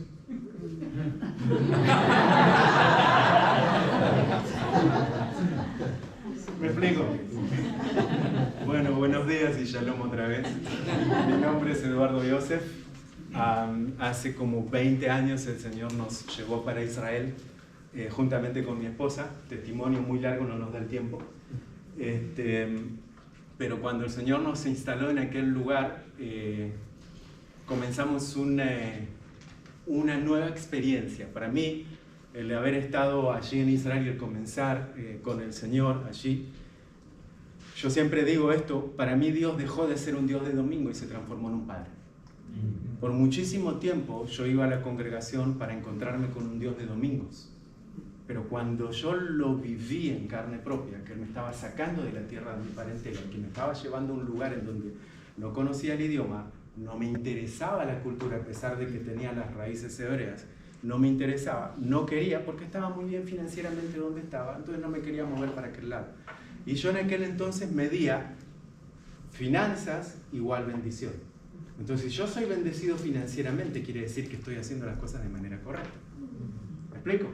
Y muchas veces nosotros los creyentes caemos en ese engaño y nos damos cuenta de que entonces el dueño de Tesla también está haciendo la voluntad del Señor. Porque está bendecido financieramente, ¿no? Como por ejemplo aquel que inventó todo lo que tienen ustedes ahí, ¿no? El Apple Watch, el iPhone, y Apple y esto, y la manzana mordida esto, ¿no? Entonces el Señor le bendijo tanto, hay algo que Él hizo, oró diferente, hizo la voluntad del Padre, porque si es lo que a veces Él nos enseña, ¿no? Bendición igual bendición financiera. Entonces a veces nos fuimos para cualquier lado. Y cuando llegamos allá, yo me di cuenta de que no era exactamente lo que yo pensaba que el Señor me estaba bendiciendo. Al contrario, todo lo que tenía lo empecé a perder. Y empecé, recuerden que hay una historia en el Antiguo Testamento de alguien que recibió una túnica de colores. Y luego de ese periodo que él había entendido de que vas a pasar esto y veo esta visión y todo lo demás, pasaron solamente unas cuantas horas, semanas, y termina en un pozo. ¿Qué pasó? Si no fui elegido, no fui seleccionado, no era esto, no era lo otro. Y así yo me sentía, en un pozo. No email. No sé si usted tuvo en algún periodo así, que cuando usted está, en esa situación que usted está, no hay email, no hay llamado telefónico, no hay nadie que le da ánimo. A nosotros, recuerdo cuando nosotros nos fuimos para allí, la congregación nos había dicho, vamos a orar por ustedes, les vamos a mantener en oración. Subimos al avión, creo que pasaron 72 horas y nadie más supo más nada de nosotros. Nada. Se perdieron por completo los que dijeron vamos a orar por ustedes. Y nosotros estábamos esperando que alguien ore por nosotros. Estábamos allí solitos en el medio de la nada. Y por aquel entonces se había desatado una guerra con Irán, entonces golpea el ejército a la puerta de nuestra casa y nos entregan unas máscaras así que uno se tenía que poner acá. Y dijimos, ¿qué estamos haciendo acá? Muchos de ustedes, ¿alguno de ustedes estuvo en Israel? Sí. ¿Sí? Bien, poquitos, 3. ¿De este lado estuvo en Israel? Sí, 3, también. ¿Qué pasó con el resto? ¿Por qué no fueron a Israel? ¿No hay plata? ¿O no hay tiempo? ¿Eh? Ustedes no van a Israel porque ustedes son Israel. ¿No? No me voy a meter en ese terreno. No nos da el tiempo. Miren, yo siempre digo, y lo dije en la charla anterior, que cada persona que se va a subir a un escenario para compartir la palabra de Dios, es importantísimo que visite la tierra en donde se escribió la Biblia. El 80% de los eventos bíblicos sucedieron en el territorio que hoy tiene Israel. Pero si usted quiere saber cómo poder mejorar su mensaje, necesita verlo físicamente. Este pequeño detallito que yo les conté del tema del gallo, ustedes no lo sabían si no lo escuchaban de alguien que vive en Israel, o por algún video, o por alguien que le iba a aclarar la duda, o si se encontraban con un judío mañana en algún lado, se lo iba a aclarar. Pero si no, entonces iban a seguir contando de que había un cucurucú, ¿ok? Cuando en realidad el cucurucú se transformaría usted. Si lo escucha un judío. No, ¿qué está diciendo usted? Usted está cucurucú. Cuando llegamos de allí, entonces estábamos en aquel pozo del silencio, nada, todos se olvidaron de nosotros. Pero ¿saben qué? Solamente le quiero animar que cuando usted se encuentra en ese lugar, es el mejor lugar en donde puede estar. Si usted sabe, aprovecharlo. Porque es el lugar en donde el Señor deja de ser Dios, de alguna manera, como nosotros lo tenemos en nuestra mente, y comenzamos a ver una faceta nueva de Él, en donde Él se comienza a transformar en Padre. Entonces es como que vemos un Dios acercándose a su Hijo. Él nos creó. Y si Él nos creó, entonces Él se ocupa de nosotros. Y al ocuparse de nosotros, Él se transforma en nuestro Padre. Fue la primera vez de todo el periodo que tuve como mi vida de creyente. A mí nunca nadie me predicó, a mí el Señor se me apareció una mañana. Y cuando yo recibí de parte del Señor la revelación de que Él era el Mesías, yo dije 3 veces en el lenguaje hebreo, Yeshua, Yeshua, Yeshua. Y cuando dije ese nombre me puse bien triste, me puse bien mal. Me fui a trabajar y no pude casi hablar con nadie. Vengo a la casa, hablo con mis padres y no podía hablar con ellos.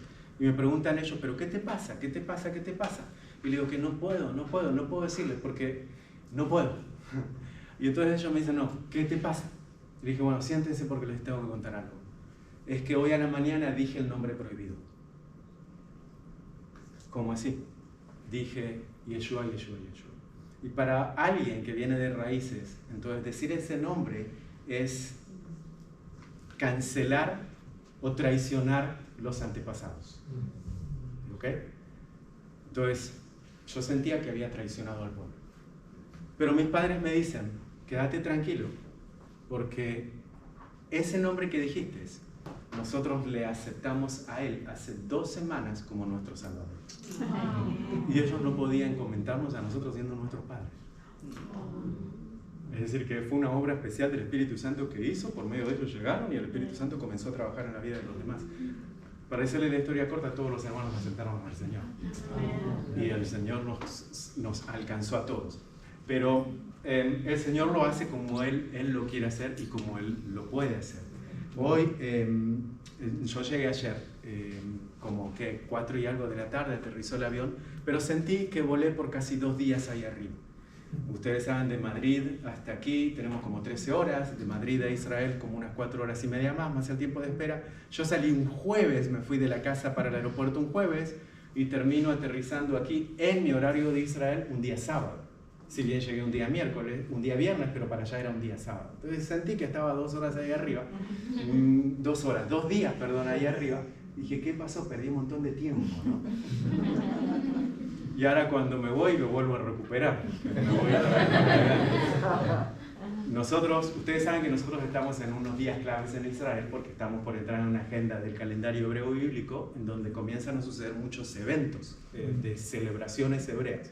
Y estamos por entrar ahora justamente el día lunes en una de las celebraciones anuales que se le llaman Rosh Hashanah, el Año Nuevo Judío. ¿Ustedes saben en qué año estamos nosotros? Más o menos en el 5000 y pico. Ahí vamos, exacto. 5783 vamos a entrar. Por eso cuando nosotros venimos y nos invitan de este lado del mundo, Oscar me dice, quiero que traigas un tema, y por eso les digo, yo no elegí el tema, él eligió el tema. Entonces él me dijo, Jesús en la era moderna, algo así, ¿no? Es lo que ustedes tienen allí. Entonces yo le digo, yo vengo del futuro. Casi 3000 años adelante, así que si hay que hablar de Jesús, te voy a hablar de Jesús de la era moderna. Pero el punto es este, que el Jesús de la era moderna, para mí, es el Jesús de la era antigua. ¿Me explico? Es decir, yo no puedo hablar del Jesús de hoy si no conozco el Jesús de ayer. Porque el Jesús de ayer también me indica que el Jesús de hoy es el mismo que el de mañana. Están exactamente en lo mismo, tenemos el mismo sentir, ¿no? Las Escrituras nos dicen que Él es el mismo ayer, hoy y mañana. Y entonces si estamos en esa línea, quiere decir que estamos bien, terminamos la conferencia y nos vamos. ¿A qué hora le el almuerzo? 12:30, me dijeron que tengo que cumplir con el almuerzo y tenemos que portarnos bien porque está la opa de la esposa de Oscar acá. Que tengo que cumplir, 11 minutos tenemos para terminar, no va a alcanzar el tiempo para todo lo que tengo para comentarles. Pero miren, así como nosotros pusimos ahí primero,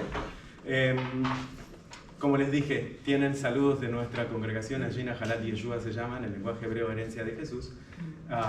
Si nos quieren encontrar, nos pueden encontrar por ahí, algunos de ustedes ya nos conocen, el título es Voces de Israel, entran ahí, tienen material en YouTube, tienen mucho material porque no nos va a alcanzar todo lo que yo les quiero compartir. Y también hay varios material que pueden bajarse de una especie de academia online que el Señor nos permitió abrir durante la época de la pandemia para poder dar herramientas a muchos creyentes y pastores a que puedan entender un poco más la cultura hebrea. Nosotros le llamamos creando un amor saludable vivo por Israel y por el pueblo judío. Sabemos que hay mucha confusión con el tema del pueblo hebreo, a tal punto de que hay mucha gente incluso que se divide, o que hay muchas divisiones al no entender exactamente qué es la cultura hebrea y qué es el judío mesiánico y qué son los creyentes en Israel. Entonces hay tanta confusión con eso que hay algunos que prefieren no entrar en ese terreno para no crear confusión y hay otros que aman tanto el pueblo de Israel que terminan idolatrando a Israel demasiado. Y Pablo nos enseña y nos dice al día de hoy, dice, no idolatren a Israel. Israel al día de hoy es enemigo del Evangelio. Al día de hoy como nación Israel es enemigo del Evangelio. Nosotros allí por llevar el Evangelio podemos ir a la cárcel, podemos ser golpeados. A nosotros nos prendieron fuego una cafetería 3 veces. Durante 5 años teníamos una cafetería, nos eliminaron la cafetería por completo. Tuvimos un ataque de religiosos en nuestra congregación un día que íbamos a hacer un bautismo de 16 jóvenes. Llegaron cerca de 1500 religiosos, estábamos llegando con mi esposa, íbamos con el carro y veíamos una alfombra negra y blanca. Ustedes saben cómo ellos se visten, ¿no? Vestimenta negra, camisita blanca. ¿Por qué se visten así a propósito? ¿Lo saben? ¿No? Por la caída del templo, segundo templo, de Herodes. Están de luto. Entonces esa vestimenta representa luto hasta la reconstrucción del tercer templo. Ahí es donde ellos van a cambiar su vestidura. Cuando en el libro de los Salmos nos habla acerca de el nuevo tiempo para la ciudad de Jerusalén, ¿no? Nosotros sabemos que ese nuevo tiempo no es exactamente el que ellos interpretan, sino que es otro tiempo que nos está hablando acerca del reinado del Mesías en la ciudad de Jerusalén concretamente. Pero bueno, hay que orar mucho por el pueblo judío porque ellos han sido cegados, han sido cerrados los oídos a causa de que nos dice la Biblia. ¿Del rechazo? ¿Por haber rechazado a Jesús? Dice que si por aquel rechazo no, entonces entró salvación a los gentiles, ¿cuántos más va a ser su restauración, sino vida de entre los muertos? Entonces aquí es donde se le pregunta a Pablo, y Pablo da una respuesta catedrática que dice, ¿Dios se olvidó de Israel? En absoluto, de ninguna manera.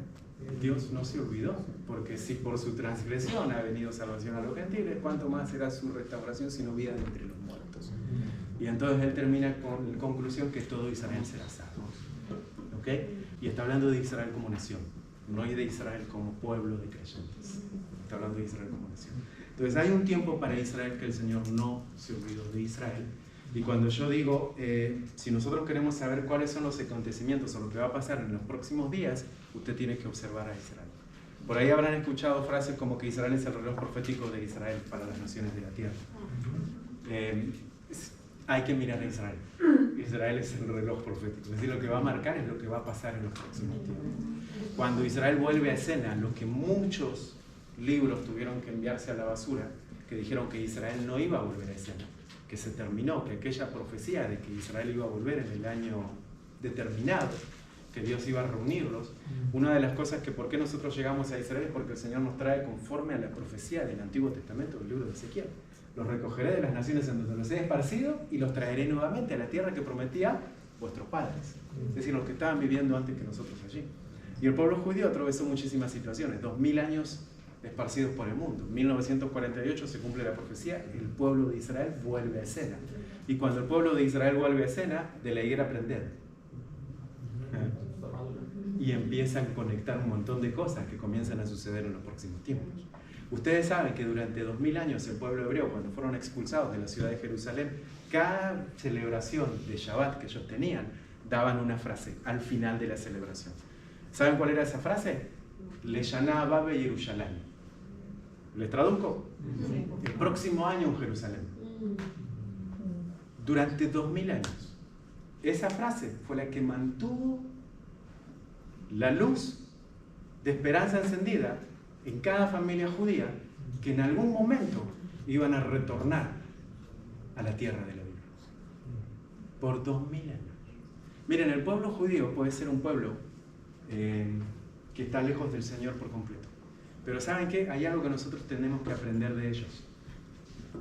Disciplina. Es un pueblo súper, hiper disciplinado. Usted lo va a ver en el muro de los lamentos. 24 horas del día, 365 días del año, sol, llueva, ellos están ahí. Y les hago una pregunta, ¿ellos tienen al Espíritu Santo? No. ¿Y entonces por qué están ahí orando? Si no hay revelación, ¿para qué están orando? Si no están recibiendo respuesta.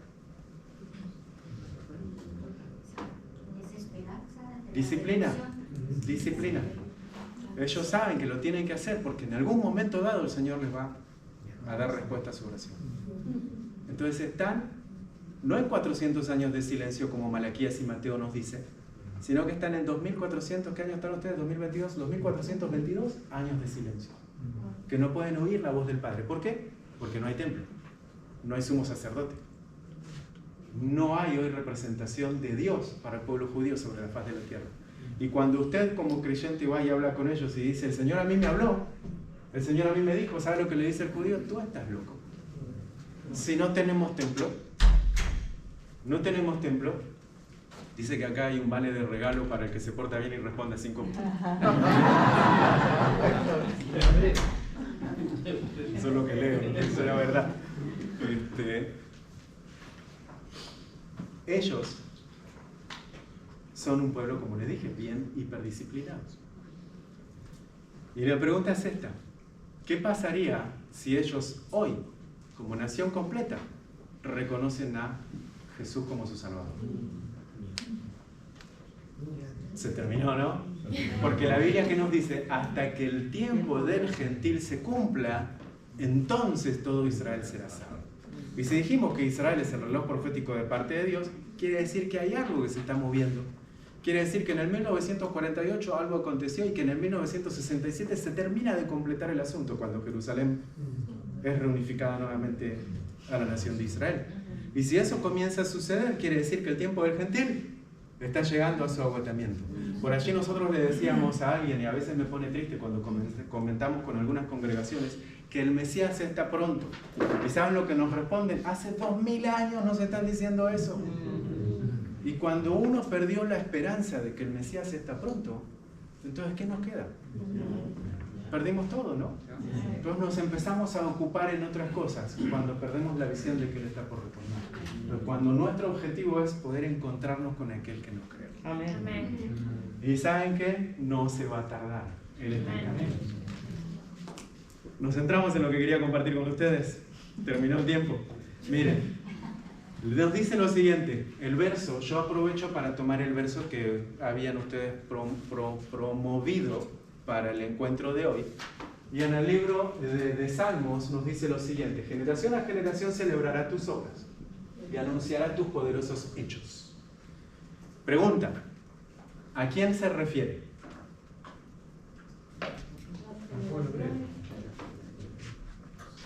¿A quién hay que celebrar obras de quién? ¿De Dios? Ok. Ustedes respondieron diferente al grupo anterior. Entonces ahora me obligan a hacerle unas preguntas. Ustedes me dijeron Dios. Ahora yo les pregunto, ¿está hablando del Padre o del Hijo? ¿Del Hijo? ¿Seguros? Del Padre. Qué problema, ¿no? Es Salmos. Porque si estamos hablando de Salmos, estamos hablando del Antiguo Testamento. ¿El Hijo todavía estaba o no estaba? ¿No estaba? ¿Seguro? ¿No estaba? Sí que estaba. El Hijo aparece incluso desde antes de la fundación del mundo. Ahí estamos. O sea que el Hijo sí estaba. Que no se había manifestado físicamente sobre la faz de la tierra, eso es otro tema. ¿Ok? Pero sí estaba. Hagamos a nuestra imagen y semejanza. Está hablando en plural.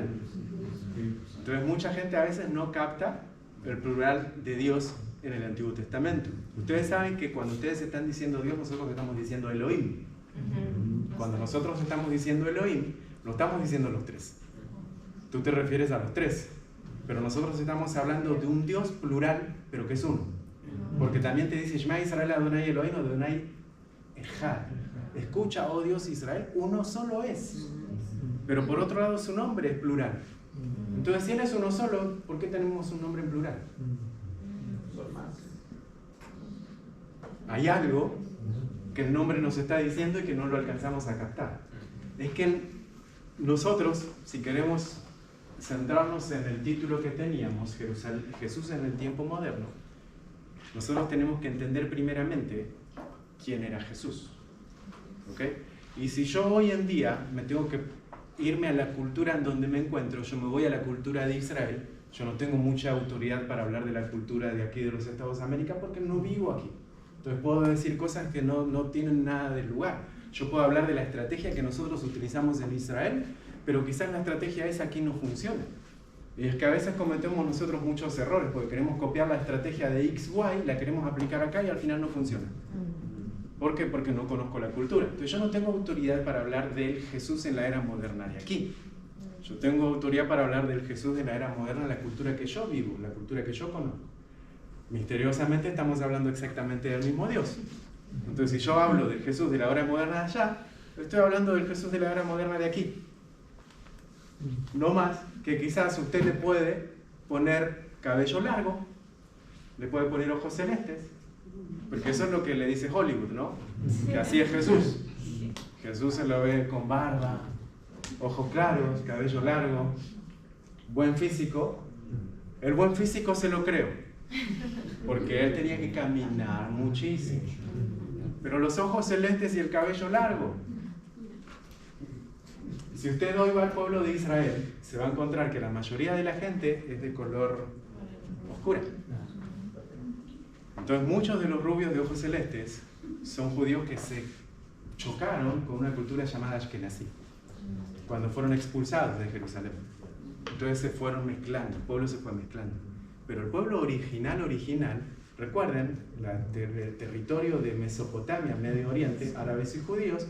¿Usted hoy cómo los ve a los árabes? ¿Rubios de ojos celestes? No. El pueblo judío no era lo mismo. Estaban exactamente en el mismo territorio. La diferencia es que los judíos fueron expulsados, se mezclaron. Pero en realidad el original tenía que ser algo como se lo veía Jesús. ¿Me explico? Algo así, no ojos claros, en otras palabras.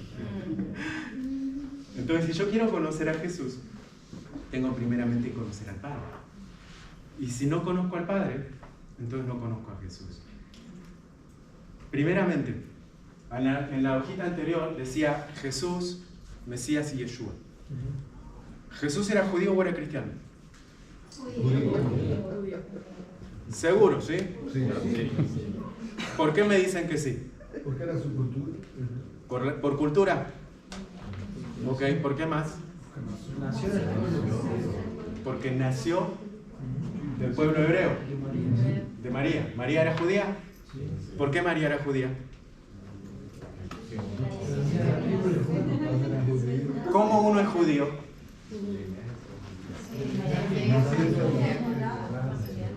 ¿Por familiar?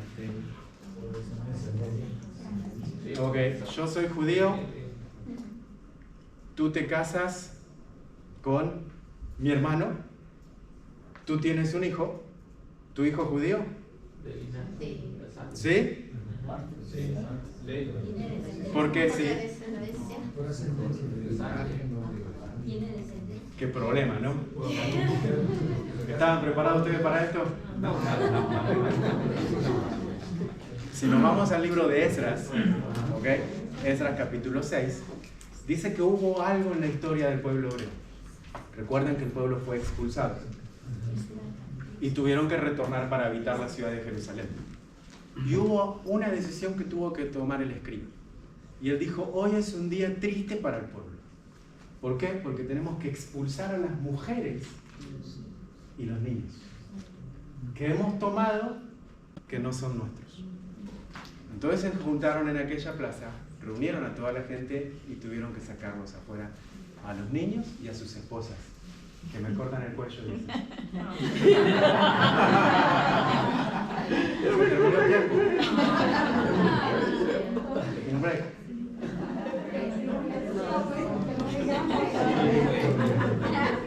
Que finish, dice, de verdad. ¿Se terminó? ¿Se terminó un tiempo? Bueno, si quieren comer. Si quieren comer. Estamos comiendo. Si quieren comer. Comida para el cuerpo. Bueno, 5 minutos. 5 minutos más y trato de resumir. Les doy el anuncio y me voy. Dale, ¿Ok? dale. Las personas que se registraron por separado en el almuerzo para pastores y líderes tienen que pasar con Sofía y checar su nombre, y ese almuerzo es aquí, al frente. Los que no están en ese almuerzo tienen que ir a la cafetería, ¿ok? Y ahí está el buffet. Y los esperamos en el auditorio grande a la 1:15 para la plenaria, la última plenaria. 1:15. Escriban en su programa. Se les va a olvidar todo. De todas maneras, que sepan que no nos va a alcanzar el tiempo, de verdad. Domingo a las 7 de la tarde vamos a dar una conferencia, una plática. No domingo, perdón, lunes. Yo digo cualquier cosa. Lunes, 7 de la tarde. ¿Dónde? En el 4500 West, el segundo Boulevard, la ciudad de Hampton. Ahí va a estar el pastor dando una conferencia totalmente gratis. Ok, así que si ustedes se pueden llegar. 4500. Creo que lo tenía por acá. Mira. Segundo Boulevard. El segundo Ahí Boulevard. está, ahí está. Ok, ya. Qué bueno, gracias. Ahí está. Lleguen temprano porque así como el salón se llena rápido. ¿Qué horas? A las 7. Perdón, ahí. ¿Listo? ¿Les tomaron la foto? Sí, amén. Listo, me fui rápido. Ahí. Si no, vayan ahí a la página del YouTube Voces de Israel, y ahí hoy hemos anunciado también que vamos a tener un Zoom como a las 7 de la tarde. También vamos a estar dando una plática y van a poder verlo si tienen tiempo ahí en el canal también. Entonces, rápido, carácter. Mucha gente por allí, ustedes habrán escuchado que, antes, te cierro la idea esta de quién es judío, ¿no?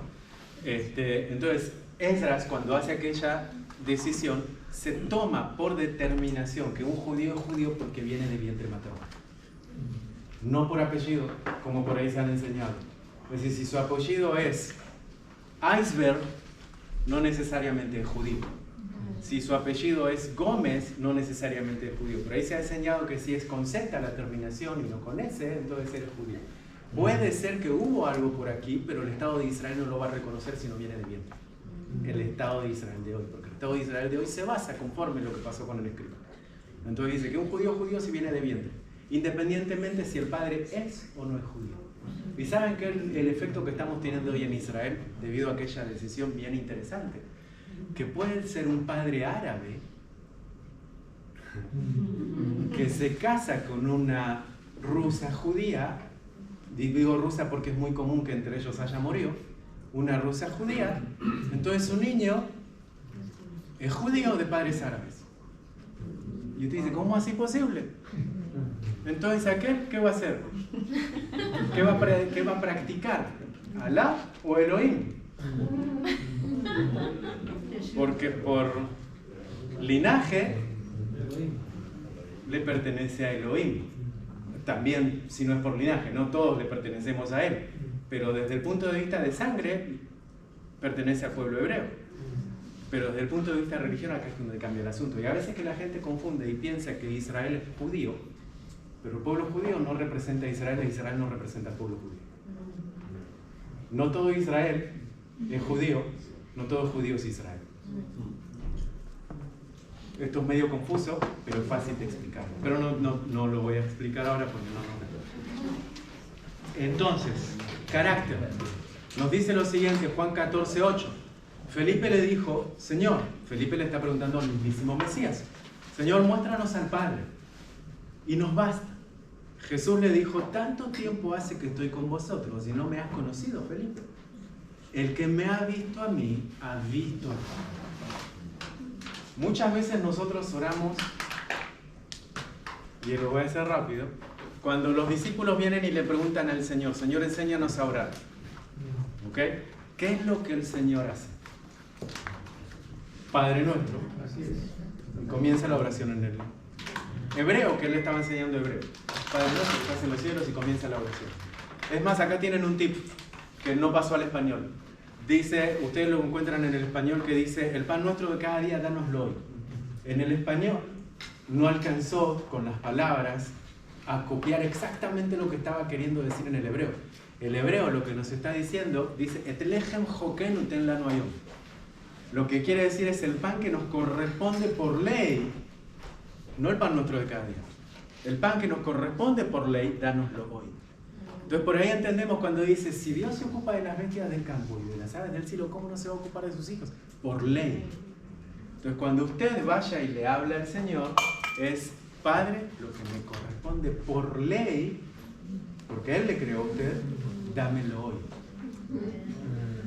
Le acabo de dar la llave de una oración, pero no se la doy yo, era lo que el Señor mismo le enseñó a los discípulos, no más que no pasó en la traducción, tristemente, ¿no? Entonces Él lo que está haciendo ahí, Él está dando la responsabilidad al Padre. Y a veces nosotros pensamos que tenemos que orar al Hijo. ¿No han escuchado muchas personas por allí en la oración? Espero que no muchos de ustedes, que van y hablan con Jesús directo. Y dicen, Jesús, ¿me ayudas a hacer esto? ¿Me ayudas con aquello, Jesús? En el nombre de Jesús te lo pido. Jesús.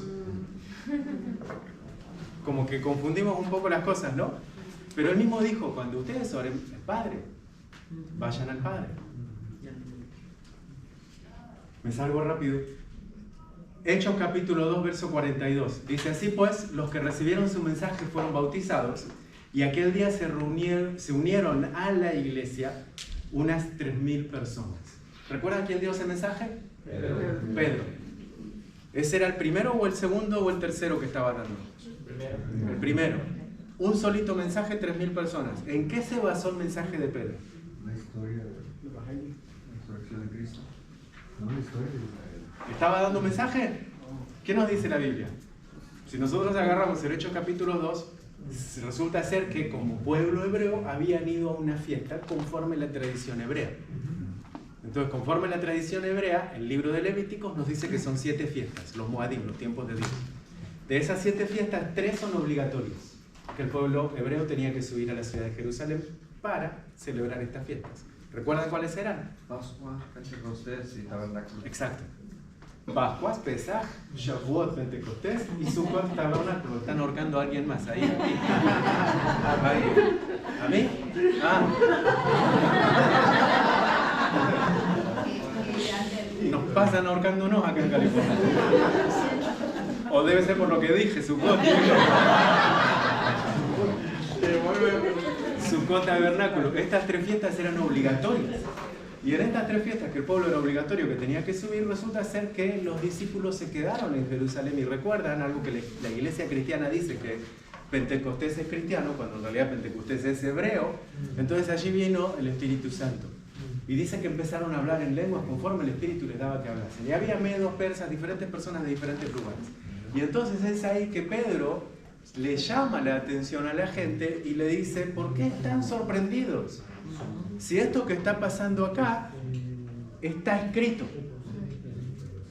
Entonces, ¿cuál fue el mensaje de él? De Pedro. ¿Me alcanzan a captar? ¿Cuál fue el mensaje de Pedro? Que estaba escrita. Es decir, él lo único que estaba relatando era el Antiguo Testamento. Lo que conocía. Lo que tristemente para muchos de nosotros el Antiguo Testamento representa historia para los hebreos. Historia para el pueblo judío, pero no para nosotros hoy. Entonces, si yo no conozco al Jesús del Antiguo Testamento, tampoco conozco al Jesús del Nuevo Testamento. ¿Me explico? Si yo solamente conozco al Jesús del Nuevo Testamento, creo en una religión basada en nada. Entonces, si yo quiero conocer al Hijo, o sea, al Padre, tengo que conocer al Hijo, porque el Hijo me está diciendo, yo vine para mostrarles al Padre. ¿Y a dónde veo al Padre? En el Antiguo. Si no acepto el Antiguo, estoy en problemas. Último punto, había un compromiso de parte de Jesús para con el Padre. Juan capítulo 6, verso 38. Dice, porque he descendido del cielo no para mi voluntad, para hacer mi voluntad, sino la voluntad del que me envió. Ahora esto se iba a cumplir en algo que Jesús tenía que hacer sobre la tierra. ¿Qué era lo que tenía que hacer Jesús? Ustedes me van a decir, tenía que ir a la cruz. ¿Ok? Y eso está bien. Pero antes de llegar a la cruz era todo un proceso que tenía que cumplirse. Y fíjense lo que nos dice aquí en Mateo 26, 38. Nos dice, entonces Jesús les dijo, mi alma está muy triste hasta la muerte. Quedaos aquí y velad conmigo. Yendo un poco adelante, se postró sobre su rostro orando y diciendo, Padre mío, si es posible, pasa de mí esta copa, pero no sea como yo quiero, sino como tú. Ahora, recordamos esta historia, pasó en el huerto de Getsemaní, pero muchos de ustedes, no sé si alcanzarían, si yo vengo y les pregunto a ustedes, ¿qué es lo que quiso decir Jesús cuando dijo, pasa de mí esta copa? Cumplir el propósito de Dios. Recuerden lo que les dije antes, para conocer el Jesús del Nuevo Testamento tengo que conocer el Padre del Antiguo. Si yo no entiendo lo que Jesús está por hacer en ese momento acá, lo que acaba de decir, si no entiendo lo que acaba de decir, entonces para mí, que solamente entiendo el Antiguo Testamento en la cultura, estamos hablando de Jesús en los tiempos modernos, yo no puedo presentar a Jesús si no lo conozco, ¿ok? Entonces si yo no conozco al Jesús del Nuevo, entonces no conozco al del Antiguo. Si no sé lo que me está diciendo aquí, pasa de mí esta copa, entonces no lo puedo relacionar con algo que Él me está diciendo del Antiguo. Para que nosotros podamos encontrar qué es eso de la copa, porque pueden salir muchas versiones bien interesantes, del sufrimiento, Los médicos nos dicen que era una tensión alta que tenía, que era mucha presión en ese momento. Un montón de cosas podemos encontrar, pero la pregunta es, ¿qué me dice la Biblia? ¿Ok? Porque si la Biblia no me habla de eso, entonces para mí, si la Biblia no es probada con la Biblia, entonces hay algún cabo suelto en el camino, y el Señor es un experto en no dejar cabos sueltos. Y vuelvo a lo mismo. Si yo no entiendo eso, entonces hay algo. Hoy creo que justamente este joven dijo, ¿no? Dijo allí al argentino, aquel colega nuestro, dijo algo de la duda. Que la duda a veces viene para ayudarte, ¿no? Entonces, si yo no entiendo esto, lo de la copa, entonces tengo que investigar. ¿Qué me está queriendo decir acá con esto? ¿Me cierran los médicos? No. ¿Me cierra esto? No. ¿Me cierra la atención? No. ¿Ustedes tienen alguna idea? ¿Qué pasó? Porque me lo tienen que mostrar en el Antiguo. ¿Dónde aparece eso en el Antiguo? Éxodo. Ahí va. Éxodo capítulo 6.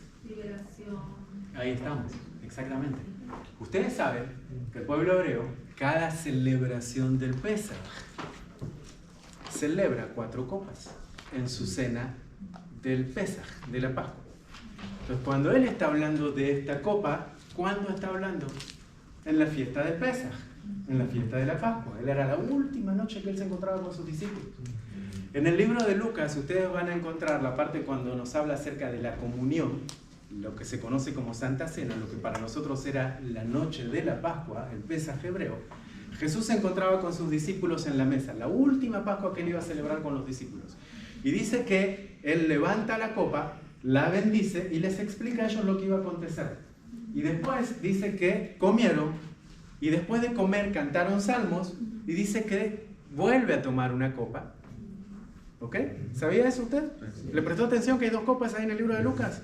Porque parecería ser como un error bíblico, como 2 copas para la comunión. Entonces, ¿cuántas copas tenemos que tomar cuando nos juntamos en la Santa Cena? Porque tomamos una, ¿no? Pero la Biblia me dice que había 2. Entonces, ¿qué está haciendo pastor?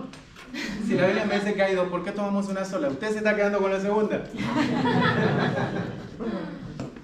Dice que había 2, después de cantar los himnos. Y en aquel momento hubo un pleito. Y en ese pleito la cena no llegó a su finalización. Faltaban 2 copas más. Porque eran 4. Que usted las ve en el libro de Éxodo. Que lo celebra cada pueblo. Ahora la tercera era bien interesante. Que justamente esta, la que está pasando ahí en el huerto de Getsemaní. Esa tercera copa no se bebía. Se ponía sobre la mesa y se la vertía en representación de redención. ¿Me explico?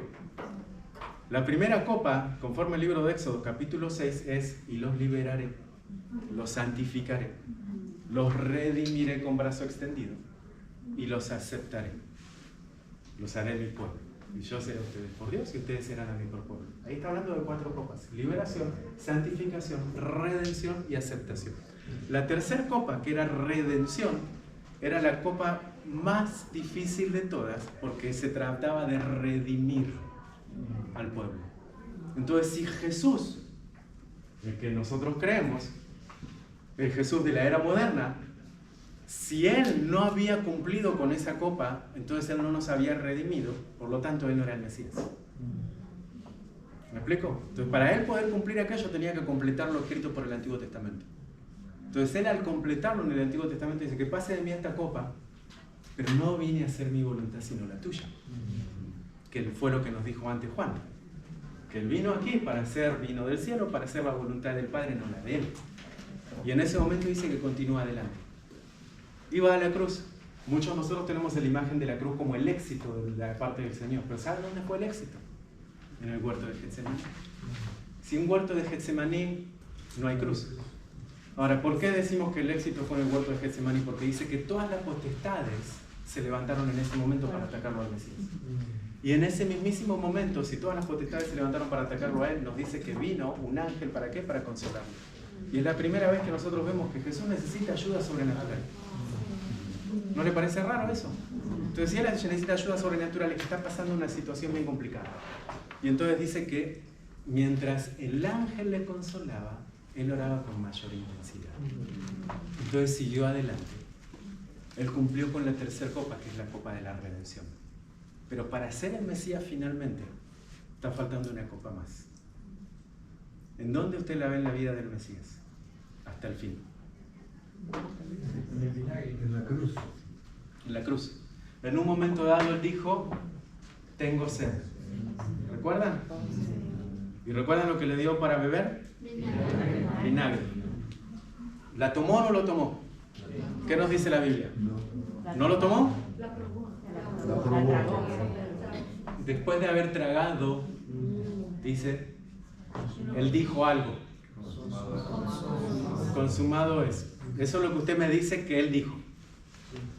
Pero yo le digo que él no dijo eso, pues, no lo dijo en español.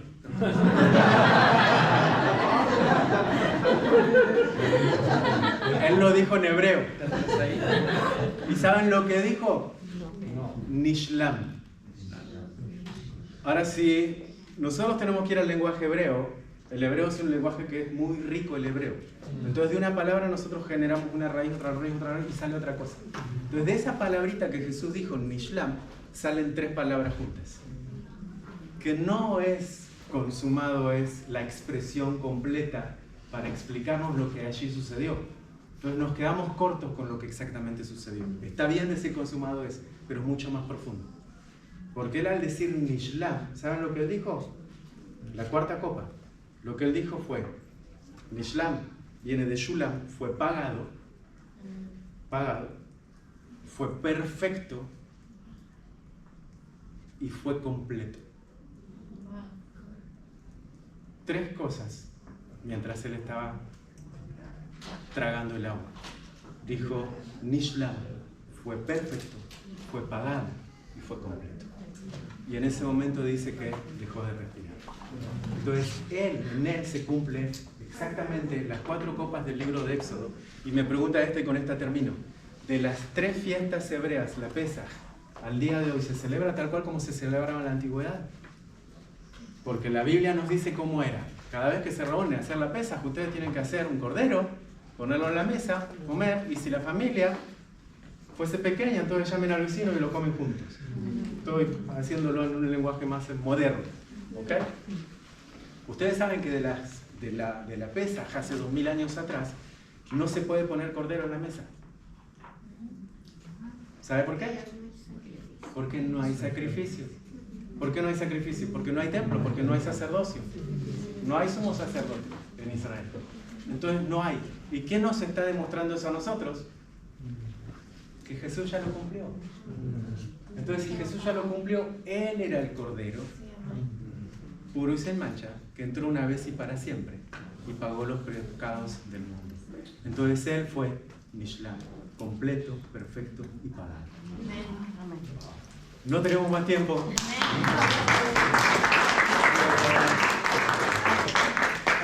Que tengan buen provecho, vete a vos. Y gracias por haber estado hoy por aquí.